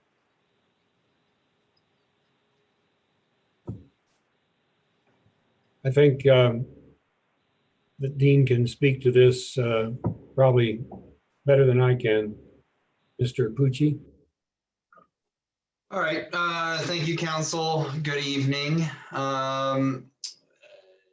This is an action item to ratify a letter issued by Madam Mayor Smith as Acting Emergency Services Director, granting temporary use permission for a lot located at 910 North Main Street, Bishop, California, for temporary safe parking or shelter purposes. I think we're on the wrong item. We're on 15A. Oh, I'm sorry. Thank you. Resolution declaring the existence of fiscal emergency. This is an action item that's requested of council to declare, as has been indicated by the supporting memos submitted to council, that the city is in an unprecedented budget situation with an uncertain budget future. The declaration of the existence of a fiscal emergency does not necessarily have any immediate effect other than authorizing staff, the city administrator, the emergency services director to enact emergency measures if deemed necessary in terms of personnel actions or other budgetary concerns. So it is with the recommendation of staff as well as the city attorney's office that council, in recognition of the, again, unprecedented budget situation, execute the resolution which will pave the way for necessary actions, not necessarily saying that the actions spelled out in our staff report are going to be immediately executed, but rather can be executed if deemed necessary. I can open it up then to potential questions if council has them. Any questions, council? I'd just like to say there's no question that we're in a financial emergency, so. And so would this emergency end when our state of emergency ends? Or is that TBD? Or does it end when we repeal it? Councilmember Hovey, it would be determined, the end of that fiscal emergency would need to be declared by council when council decides that it has ended. So a governor's proclamation that the state is over the emergency does not necessarily translate into Bishop's fiscal emergency ending or coinciding to that declaration.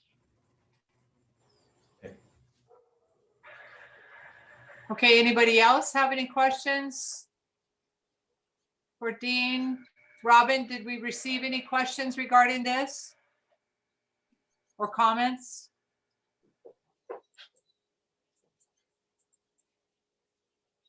Robin, are you there?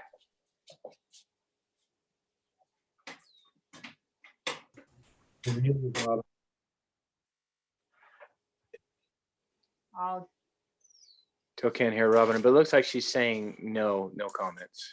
No No comment. public comments. No public comments received. Okay, thank you, Robin. Does anybody care to make a motion regarding this, please? Mayor, I'll make a motion to approve the resolution declaring the existence of a fiscal emergency by title only. I'll second. Okay, the vote, please, Robin?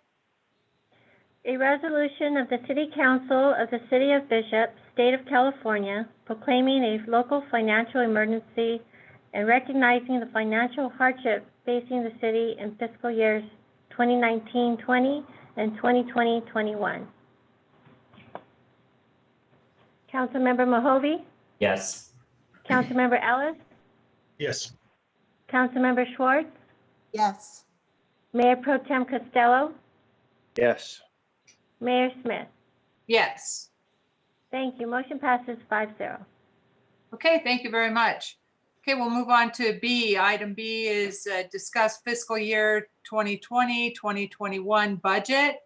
And I believe we're going to be going to Mr. Phillips and to Ginny.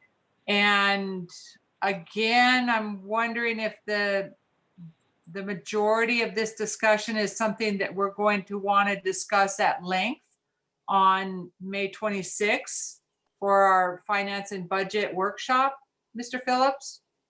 Yes, I believe so. And I covered some of my introduction in my report. Jenny will make a brief presentation highlighting some of the revenue projections we're making. And I think you have in your packets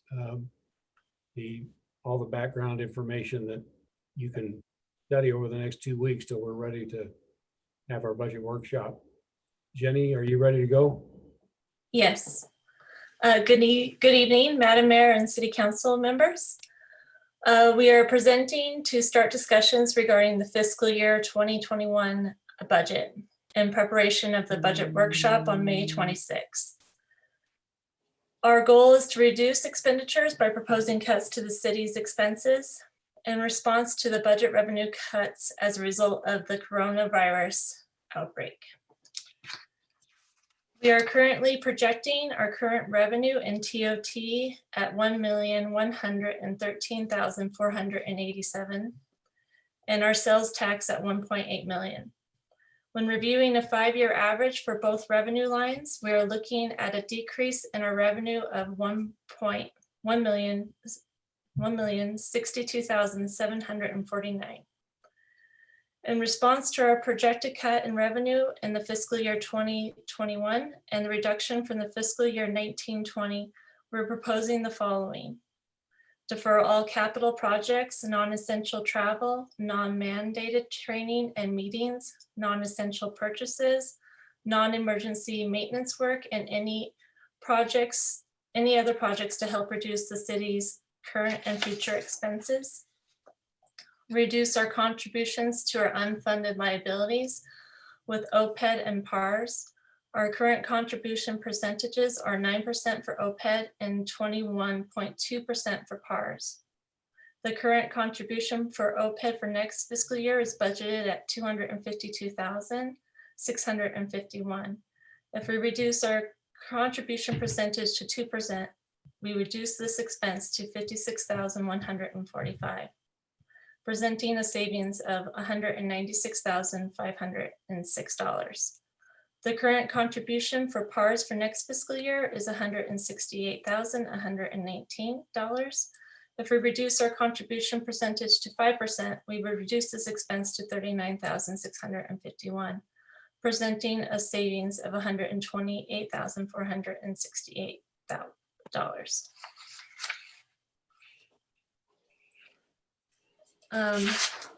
And I just attached to the presentation just a graph of our revenue projections, which to give a visual presentation as to where we stand.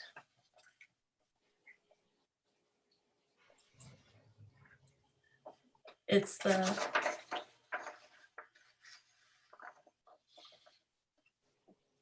Thank you. yes. Jenny, is it something we have in our packet? Yes, you should. Okay, because I'm not seeing it on our screens. No, it's in your packet, and Yeah, I think it's there for you to be able to look at, and you can email us or call us with any questions you have over the next few days if you want. okay. Does anybody have any questions?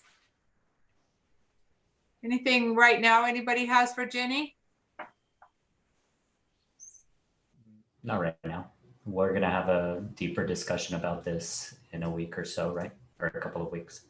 Yeah, a couple of weeks, right.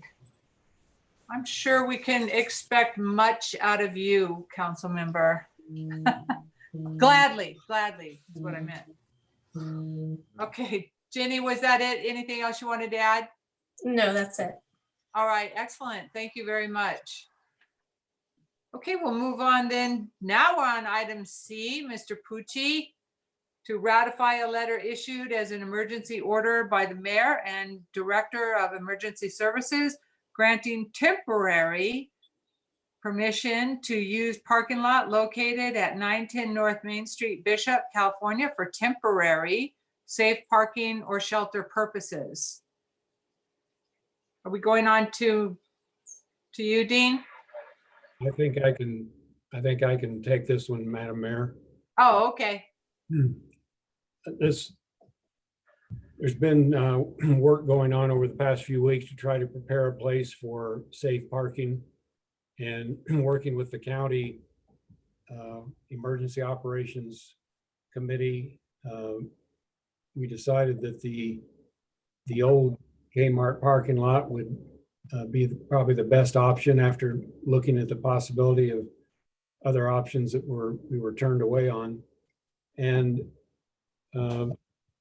IMACA has worked closely with the owners of the older Kmart location to work out an agreement with them for use of that lot at no cost to IMACA.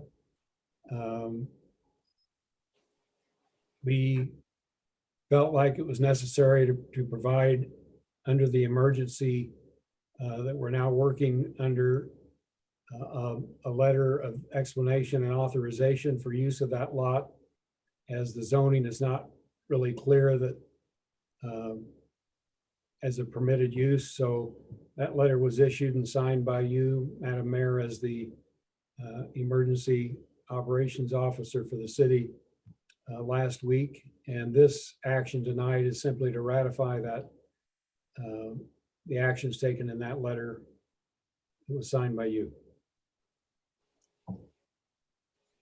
Okay, thank you very much.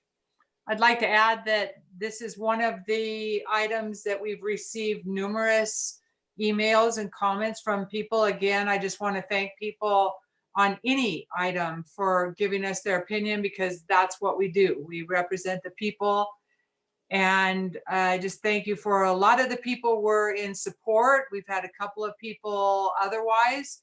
And it just, like Mr. Phillips said, there were other locations that turned down the opportunity to work and provide a space. And it is a temporary space that was necessary, required actually by the state to provide during this period of time. And so we're thankful that it was able to work out. We're thankful that IMACA is administering and managing the operation and providing the essential services there. Anybody else have any comments or questions on this? Yeah, I wanted to add to that, just to say that to the public out there that we absolutely did due diligence and looked at other sites. And the reality is that in this case, you are dealing with a lot of private property owners, and a lot, like every single site that we approached got turned down. And the other thing that I want to point out is that we saw this presentation earlier about reopening town and reopening commerce after because of the COVID pandemic. This is one of the requirements so that the county can expedite. Having a safe place for the homeless is one of the state mandated requirements to be able to go through stage 2 faster. And so I think it's absolutely the right thing to do given the situation that we're in, and wanting to get back to normalcy. And it's the right thing to do for those less fortunate. Yeah, definitely. That's an excellent point. Thank you. Anybody else? I'd like to say that I appreciated all the letters that we received. And I think this provides the city and the county and IMACA to, look for future safe parking areas, because this is probably not going to be the space for long term, but we can assess the situation, we can monitor it, we can, see, we have lessons learned in this opportunity, because we do need a place for our homeless to go that is safe from, all the things out there that could happen to a homeless person. And I'm really excited for the opportunity to see how this pans out. Okay, thank you. Anybody else? I just want to echo that, in our packet, I only saw 2 letters from people who were against us doing it there. One was very short and one was very detailed, but there were 24 letters in favor of it. And then I received many more this afternoon that didn't make it to the packet. So it's clear that not only, is a city leaders wanting to provide for these people, but I think we really have the support and the backing of our citizens as well. So good thing. Yeah, thank you, Chris. I want to add to that I've probably received at least 40 letters in support, many of them with really kind comments, not just,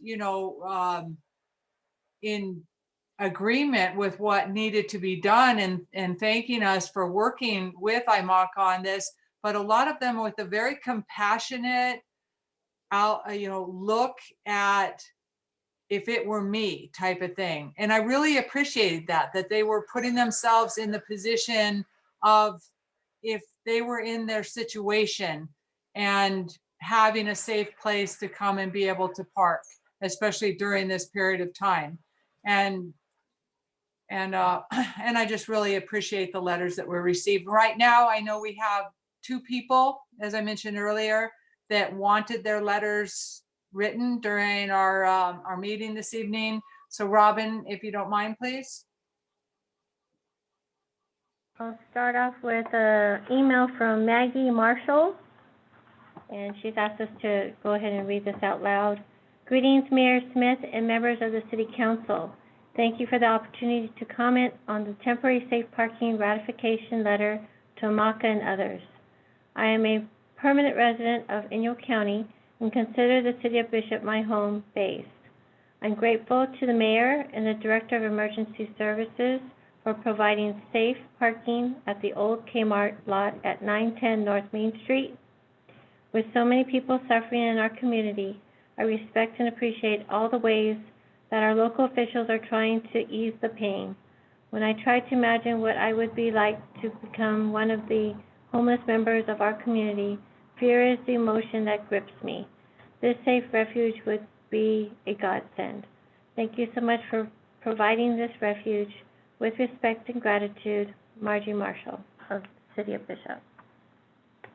And I have one more, another email from Al Murray that asked to this message be read as well. This letter is in response to the conditional use permit for parking lot located at 910 North Main Street, Bishop, California. We at Cottonwood Grove object to this use permit and wish you to consider these points before rendering a decision. Homeless are currently spread out, but this conditional use permit will bring them in close quarters. Density is a dangerous condition for the spread of COVID-19.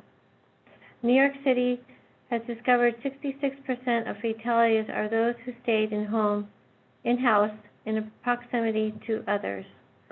Bringing them into the center of town without testing increases the chance of them spreading it or contracting it from each other or others. If center of town becomes a hot spot and citizens patronizing businesses get sick or spread, could create liability for city, Amaka, or local businesses. Inadequate hygiene facilities and lack of enforcement to maintain a good hygiene will be stressful on already struggling surrounding businesses. Increased burden on law enforcement to maintain safety and peace. Last but not least, you will be granting homeless tenant rights, opening the city to California tenant rights lawsuits, covering issues from discrimination, ADA, etc. Bring the homeless together in consideration in the center of town is a bad idea for their safety and a bad idea for town safety. Cottonwood Grove. And those are the two that asked to be read. Okay, thank you. Anybody, I don't know, Mr. Pucci, if you wanted to comment on any of that, or any council member have any other further comments on this item?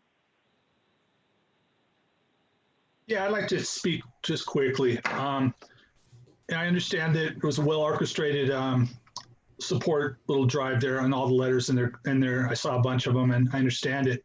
But I want to question, and I think it's part of my job, that the narrative doesn't match the movie that we're watching here. That the questions I see on social media, that I hear from people at work, that I hear from members of law enforcement, that before the meeting tonight at 4 o'clock, I ran around town real quick, just to kind of get a feel for this. When I go by the, and I understand it, I understand we have to have it from the state, and I'm not questioning the homeless population and their need for it, but the narrative that they need a safe place to park. But when I go to behind McDonald's and B of A, the same two vehicles are there that have been there all week. In the city park, 2 at the senior center. We have the bus with leaking oil at Kmart. We have the same 6 to 10 vehicles parked at Kmart that have been there for the past 1 week, 2 weeks, 3 weeks. And then when you drive by 910 North Main Street, there's 0 vehicles there. At nighttime, there's 1, 2.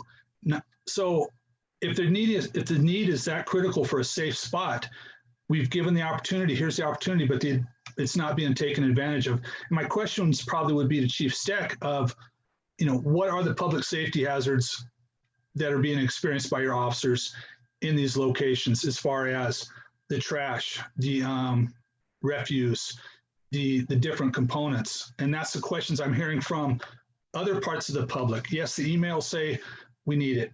But you hear the unspoken people on social media and who hit me up when I'm at the hardware store, at the grocery store, just with a question of, it's more of unanswered questions of, if this is that big a problem, why is it not being taken advantage of? So there's my questions as city council member.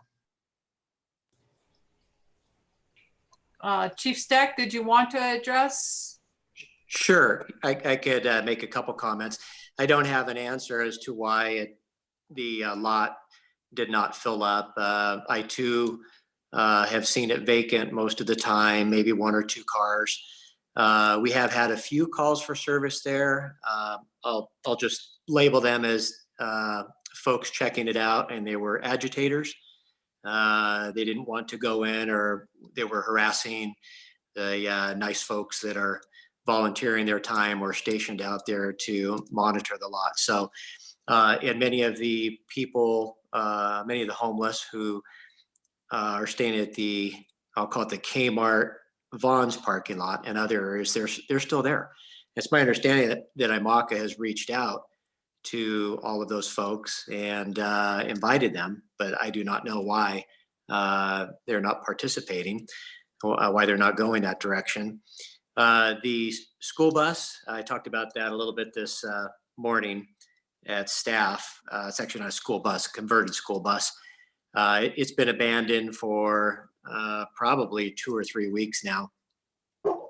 It went from one owner apparently to another, and we're trying to get the current owner of it to get it out of there. I did hear maybe it was moved today, but I'm not so sure about that.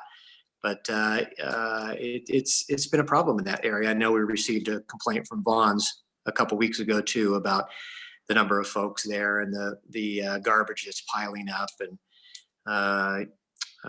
hanging out in the restroom in Vaughn's. So the police department is doing the best it can, managing that. I would like to see more participation though at the safe parking. Madam Mayor, Yes. may I speak to this as well? Oh, absolutely. The underutilization issue was discussed this morning at the EOC meeting. And it appears that the main reason that some people have come to check it out, and then when they're given the list of rules, they turn away. They don't want to keep the rules. So we could have a place without rules where maybe more people would come, but I think having some rules of how far they need to stay apart and how they behave and perform or don't perform there are important. So I think it may take some time for people to get used to this. Maybe by the time they do, the crisis will be over, but that's what we hear as one of the reasons that people are not using as much as we'd like. Right. Yeah. That's what they've, I know that the personnel at IMACA they were suspecting that it was a lack of trust at this point, and perhaps just with a little bit of time, trust can grow as they see maybe more and more people are using it, hopefully. I want to chime in that, we live in an area where all kinds of people know they can drive down any dirt road and park and spend the night. We have so many people that are living in the buttermilks and out on DWP land and behind stores and all that kind of stuff. And so they're free there. There's nobody else around. They can do whatever they want. So it's difficult to come into the middle of town. I know there are some communities. My son was in Santa Maria for a while and lost his place to live and was trying to live in his van, and didn't matter where he was, he got ticketed. He'd find an old dirt road somewhere. And so people are kind of blessed here to be able to find all kinds of places to be on their own. So But the fact that there's other places they can use doesn't mean it's right. And what we're doing is actually designating a place, that's mandated by the government. And I think that's a good thing. So hopefully more people will take advantage of it that are in need. I know if we started enforcing them not being able to park and stay in other places, more people would show up there. Right. And bottom line is like you said, it was a requirement. We've helped, worked along with IMACA to fulfill that requirement. It's there, it's available. And I know that our officers and other people have made the invitation for people to use it. So it's there if people want to use it. I do have one question to address one of the comments in the public comment, but I think this is better suited for Mr. Pucci. There was some claim about granting homelessness tenant rights. My understanding is that this is a deal with IMACA, that it's not actually the city. Like, can you just comment to that? Like some comments to that respect. Sure. Councilmember Hobie, we took a lot of precaution in analyzing how to approve this on behalf of the mayor as emergency services director on the immediate request. It's before the council tonight for ratification. But the language that was inserted in that use permission, I mean, obviously this is not, maybe it's not obvious, but this is not a use of that location that is permissible in the city. The request was made on behalf of private parties to be able to engage in this use at that location on a temporary basis. And so the only involvement that the city has at this point is granting temporary emergency zoning use permission. It does not give anybody any rights beyond the emergency use permission. We've been very careful to indicate in our extension of that use that can be revoked at any time. That is conditioned upon IMACA and the property owners who are the parties to the agreement. The city is not a party to the agreement here. The city is just responding as a request to grant emergency use. And we've made it clear that emergency use is, number one, conditioned upon the compliance with the security and the operational program or the plan that they've presented, and two, conditioned upon the necessity of the use of that space. And I want to reinforce, as I think we've done in writing, and the mayor and council have also reinforced this, that this is not the permanent relocation spot for this use. That was the Nazarene Church parking lot that is with the county on appeal to the Board of Supervisors. We are just, the city has simply extended an emergency use during this pandemic for temporary sheltering purposes that we anticipate that the partnering agencies, the county, and everybody else is going to work together to find a permanent location. But to answer your question directly, it's not my legal opinion that our temporary use or zoning permission creates any rights on behalf of anybody for any long-term use. And this is simply an agreement that we are authorizing between private parties. Thanks for that. And I mean, and I think to address the point that Councilmember Ellis made about underutilization, I mean, the reality is that whether it's utilized or not, having this be there allows us to check the box so that we can apply to start reopening the county faster. And I'm sure even the owner of Cottonwood Grove would be, I don't want to speak on his behalf, but if I were the owner of Cottonwood Grove, I would want to do whatever I can to try to expedite businesses opening. Okay, alrighty, thank you. Anybody else have any comments or questions? How about a motion, please? Madam Mayor, I'll make a motion to ratify the Director of Emergency Services permission letter to AMACA, granting temporary permission to use the parking lot at 910 North Main Street for residential purposes during the current state of emergency. I'll second that. Okay, thank you very much. And the vote, please? Councilmember Mahovey, Yes. Councilmember Ellis, Yes. Councilmember Schwartz, Yes. Mayor Pro Tem Costello, Yes. Mayor Smith. Yes. Thank you. Motion passes 5-0.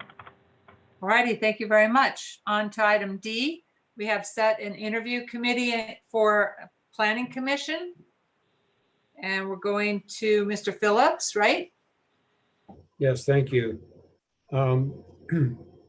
We've experienced a resignation on the Planning Commission. Mr. Mark Heckman has resigned, and we've advertised and have some, I think, 3 people who have expressed their interest in being members of the Planning Commission. We need to set up an interview committee and would like to have members of the council who will serve on this interview committee to interview those applicants and determine the recommendation of the council for appointment.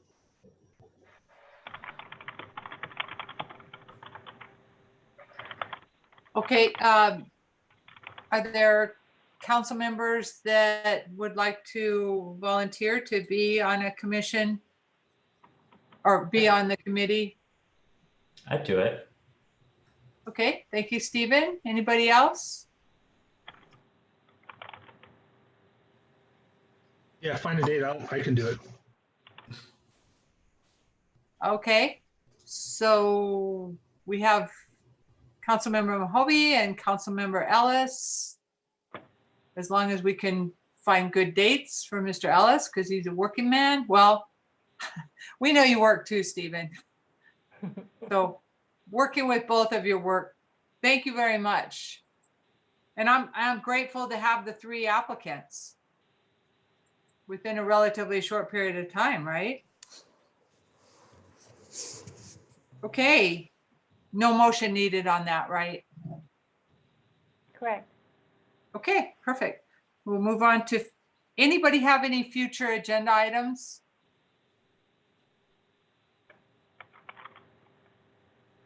Karen, Stephen, Jim, Chris. And I do not. I think we have plenty to deal with, right? Okay, how about council and committee reports? Karen, you want to start out? Sure. I attended the Executive Fire Committee meeting with you, Laura. And we have a new ambulance that is on our, that Joe Dell got to have donated to us from a department that he worked with in Colorado. And we discussed the opportunity to meet with our council and the Fire Commission all together and just talk about some of the things going on with the fire department and the changes. And it was just, an exciting conversation, talking about some of the great things going on, but also the costs that are incurred with, improving our EMS and fire services in the community. So that was a good meeting. And then I also attended the Eastern Sierra Recreation Partnership meeting. And Robin, do you have that link that you can put up?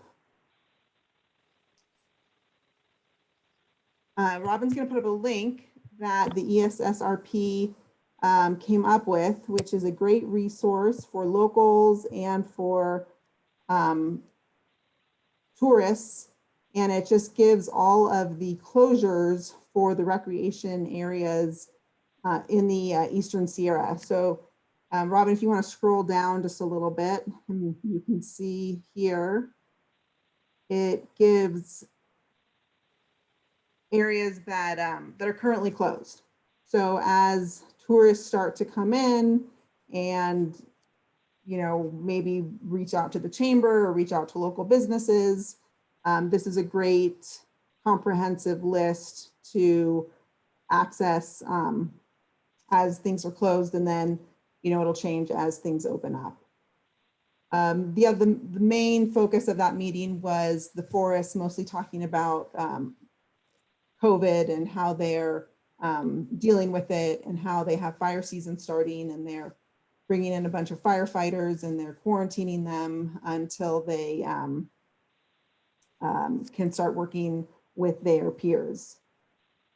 And that is it for my two meetings. You know, I just feel for our community and our local businesses and our families. I know we're all experiencing COVID fatigue, and I just applaud this amazing community that we're in. We really do have this huge network of support, and I look forward to some of the social distancing restrictions to be eased so we can see our friends and start to, you know, become a non-social distanced community in one way or the other in the coming week and hopefully months.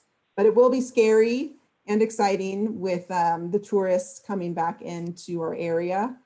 And, you know, hopefully we can greet them with grace and also show them that to please, you know, respect all of the different measures we have in place to prevent the spread.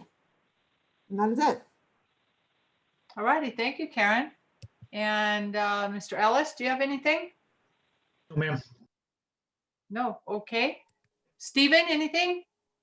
Yeah, two things. One, I attended the LAFCO meeting where we were discussing next year's budget, and we've reduced the city's contribution to next year's budget. And at some point in the future, we're going to try and revisit the distribution to the budget between the city and the county, hopefully. And then, yeah, to follow on to what Karen was saying, I really just want to express to the public out there that everyone is going through a prolonged period of stress. Like, everyone is going through it, and it is going on and on. And the reality is that everybody deals with it differently. So one thing I just want to remind everybody is that we're neighbors, and once all of this is over, we're still going to be neighbors. So let's try to approach our interactions with other people with a bit of compassion and see how different those interactions are going to be. And I just want to quote something that the previous council adopted that I think is very relevant right now. And basically to say that let's remember that we value our compassion and are welcoming and respectful of our neighbors. We recognize our differences and strive to not let us divide us. And we value what we have in common and choose to let that unite us. So some food for thought. Yeah, perfect. Thank you very much. And Chris, do you have anything this evening? Yeah, Stephen and I attended the water and sewer meeting with the district, our post JPA meeting, and just we're going through the checklist of things that now need to be done. And that was good.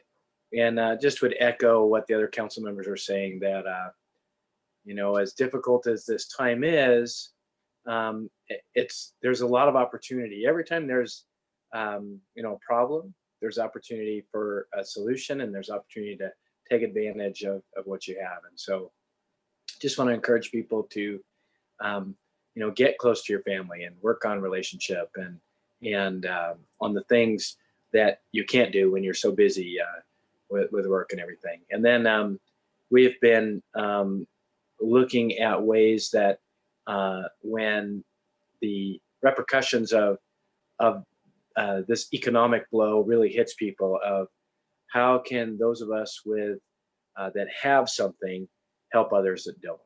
And so I would just put that out there to just be ready to not just hoard what you have and hold on to it tightly, but to look out for the needs of others as well as yourself. And that's all I have. Thank you. Yeah, absolutely. I just, that's about all I have, is something similar to that. Is I was so encouraged by the anonymous gift of somebody here locally who gave $20,000 to help out the local businesses, because you'll hear the expression, we're all in this together. And I know we're all going through it, but there are definitely different levels of how this situation is affecting people. Some people are continuing to work and not having a problem. Some people can't make their mortgage payment, can't pay the rent on their businesses, and they're struggling and having a much more difficult time. Well, somebody was moved by that, knowing that there are people out there like that. And I agree with Chris. And if those of us that have something to give, this is the time to give. And I just also, I again really appreciate all the comments I get from people. Sometimes I've been almost verbally assaulted by people, and either in text or in person. And I think a lot of times it's because they were either misinformed or just not educated fully. And so all of us need to make sure that we're aware of what we're speaking to somebody else, and speak it with a little bit of kindness, and make sure we understand the other side of an issue before we judge them. And just thank you very much. And we're going to adjourn this evening until Tuesday, May 26, 2020 at 6 p.m. will be our regular meeting. However, we are having the budget workshop, which I believe is going to be starting at 4, but we'll find out for sure on that. Thank you, everybody. We'll adjourn the meeting now.